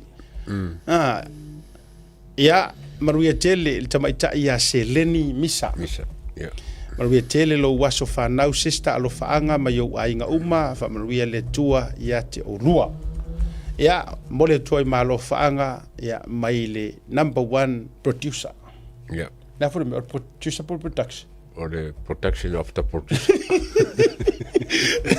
ia le fionga morsira fia ia e whaatama matala i staimi matala su o Jacob le swafa o le tato producer ia ai ua whaasua whaina le swafa misa ia o te malola ua matai ia mo le tohelo whaanga mo si au tuafine ia ilona aso soifua i le so ia mai le fasisilanga nana o vatua misa a whapete already a whapefo inisi fasisilanga le whato asen mai nei ia malia mai a te ua le ready nei o i lela wa ratu fefeke i vavave me le ufa mawarunga ila e uia inga last minute mai mea lisi au vaenga ia ai esere vavave o kama ilima o le fionga il whalolonga ia o le posiva lea o le posiva fasisilanga mo fasi to outa e whakasa fasisilanga mo alo matama whanau o fasi to outa ai maiseni o mātou Paulo mani ngafa o wō ma ainga o alala ma papa au i melepone au se talia a wale whamoe moe sa ili i fesoa soani a wale malo malu tapuai lo tātou nuu o loo fausiena o le tātou posiva e whakasa e whaia i le aso toana i nei so manga o le kaua la o le whaafonga le mai o tātou suli ma whioi mai se fotama whanau o fasito outa o le aso wha aso toana i nei o ke topa ruafe rua lima i le hall a le Dandenong tuatusi 5 Green Street Doverton e amata le 10 le tai au le sauninga lotu whaasolo ai le poroklame se ia maia whaafitai mafutanga a Melepone o Melbourne ia Melepone la lea 5 Green Street i Doverton o Doverton ia le ala vale pronouncing nga uko sira fia ai o le tatou whaasisilanga tāua le nā ia tūna tūna fiafi ia marisi tatou whaasisilanga o le siva mai Wellingkonge kau isi le kou sau o kou masa sau kere fu ia feta e whai mai a e lau ngaru kenge le ka sendinga menga mea ia ai vai koe e amo i o ele ma mawhau mea umangai ia o le siva le nei mo le ainga fast a Wellington aso wha o ki topa longi ho las konga i whewhere wavave o mea weli ari aso wha o ki topa ia i le ono i le afia fise e pa ia le tūru o pō mao ia o tātou la vale nā Cutlers entertainment bar lua su tala le fale ia me se foi ia se tautou ngofie mo le tau maftanga tātou lango whaatasi whaafitaitele ia e se si vaenga ia o le oioe ia le tamama tua misa mani tama ia sunga ia tama ma misa amani ia lo fai mangele ia i mangele tama ia misa mangre fata lofa tu o mai mo mai le nei taimi ia i le tātou fo i porokalame fata lofa tu ai ia ma mo mole tu ia lo fanga o e fai ula le porokalame e yo vai ngale na mai le malelenga le tau fai sen mai le totel ti lo fui pena tau wai le ia tau o le malelenga le na fato au mai ai wa mai ai ona pasia ka peneta le sa tu fa fonga toi lava o le vai lava le na le pasia ina fo le le fa nga ina mai o le emergency budget yeah e fa wa wai vai nga ia le to te sila mai ai ia o le ai o le tulanga le na la ua mai ai le fa pe paina ma le tua ia le vai nga le sa fa la ulo me le fionga le li parmia ona nana mana na break mai na le talama o legality o mea uma ia mo le silafia le toʻatele lenā ua ngai declare mai ai le so e lela se emergency fo ile le faapea lae faagoi ai kele alu se mea e lē se na le tulaga ia na ua faaaogā ai le paketi ma faatagaina ai le operating i le taimi lenei ia se ia o le taimi e pasia te le ai le tupe tala le tupe faatau o tua le tupe i le masina o ke topa ia ma le taualuga o le tatou programe o le tautaiaʻe i lenei afiafi o le siamu pini ai o le tautaiaʻe te patasi po le au o le te patasi sevens ia i le latou tournament le salaga o lagosua ai le tapolokalame io e le tautaiaʻe te patasi sevens tournament ia i lenei tusaga asilasila akuga maka manu malo ai lava le te patasi i le lataloga suʻega siamupini ma le au malosi a malisi marist club ma le tua mai le sevens i le Samoa top team uma ia Samoa tamauli lau mua tumua o le aua siumu o le aua satalo ia o le aua malisi o le aua le pia maroons o kama mauaruluga uma ia lea ia tatou Samoa ia manisi au o le mau atu ia o le ala sa host le tipatasi tuai sa musu lea ia faafetai foʻi le tatou auaunaga Kingdom Productions ia i le suga i le faifeau ia pasta Asiata Josh ia ma le tatou team ia i le tatou galuega so faatasi ia ma le tautaiaʻe show ia ma se foʻi le sports talanoa lea sa mafai ona faasalalau tuusao ma kua kauga le laiviga o le tatou faamoemoele mo le faamālō faafetaitea le suga le faafegaiga pasta mālō sefo ia e maise foʻi o le suga le faiaʻoga ia feta laau ia e maise foʻi o le komiti faafoe le gata foʻi lea o le fioga i le faipule ia fale o mavaega ia mo le la komiti te timai e tafua ia ma i latou uma foʻi le gata foʻi lea ia o le itumālō sa leoleoina ia le saoga lemu ia o taloga foʻi ma Samoa faamālō foʻi le lakapi Samoa le pulega ma i latou uma silasila atu tatou failoga ia e ia la ua sosoo ai le tolu lea le tapatasi kolkausaga lai tolu ai vae o le tausaga lenei ma le tua e faasolo lava petaʻi masina lava petaʻi lua masina malua le usosoo a le latou tolu mai le fuʻa i le tauila ia ma le fitu itu atu ia mo le faamālō ma le faafetaitele e faaleo atu ai foʻi ia i latou ia na taʻaalo ia magaia foʻi pe agafai le sakaili foʻi lele a leʻi atou o le fiku a siampigi loa e lea kausaga ma lea kausaga o loe represent le mau Samoa e oe ai pia o le mea elelega sau ai foʻi a le amataga lava le sa kelaiga o ai mo kaa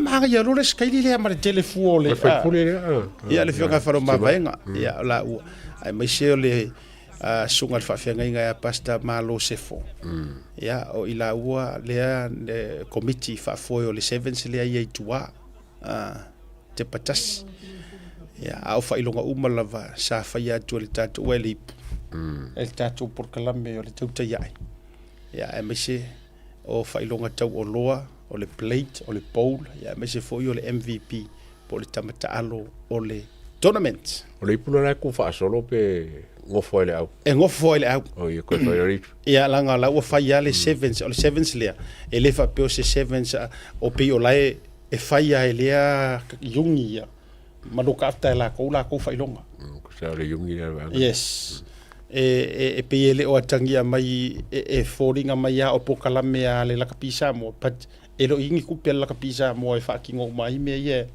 e faasolo ai se ipu ia hopefully le lumanaʻi ma le sanga ia tui luma i se suinga tele ia ua mai ale tatou programe le vagalafiafi siata ma le ia taua ma te alolofa tele mo outou Samoa sia le tatou programe soifua ia manuia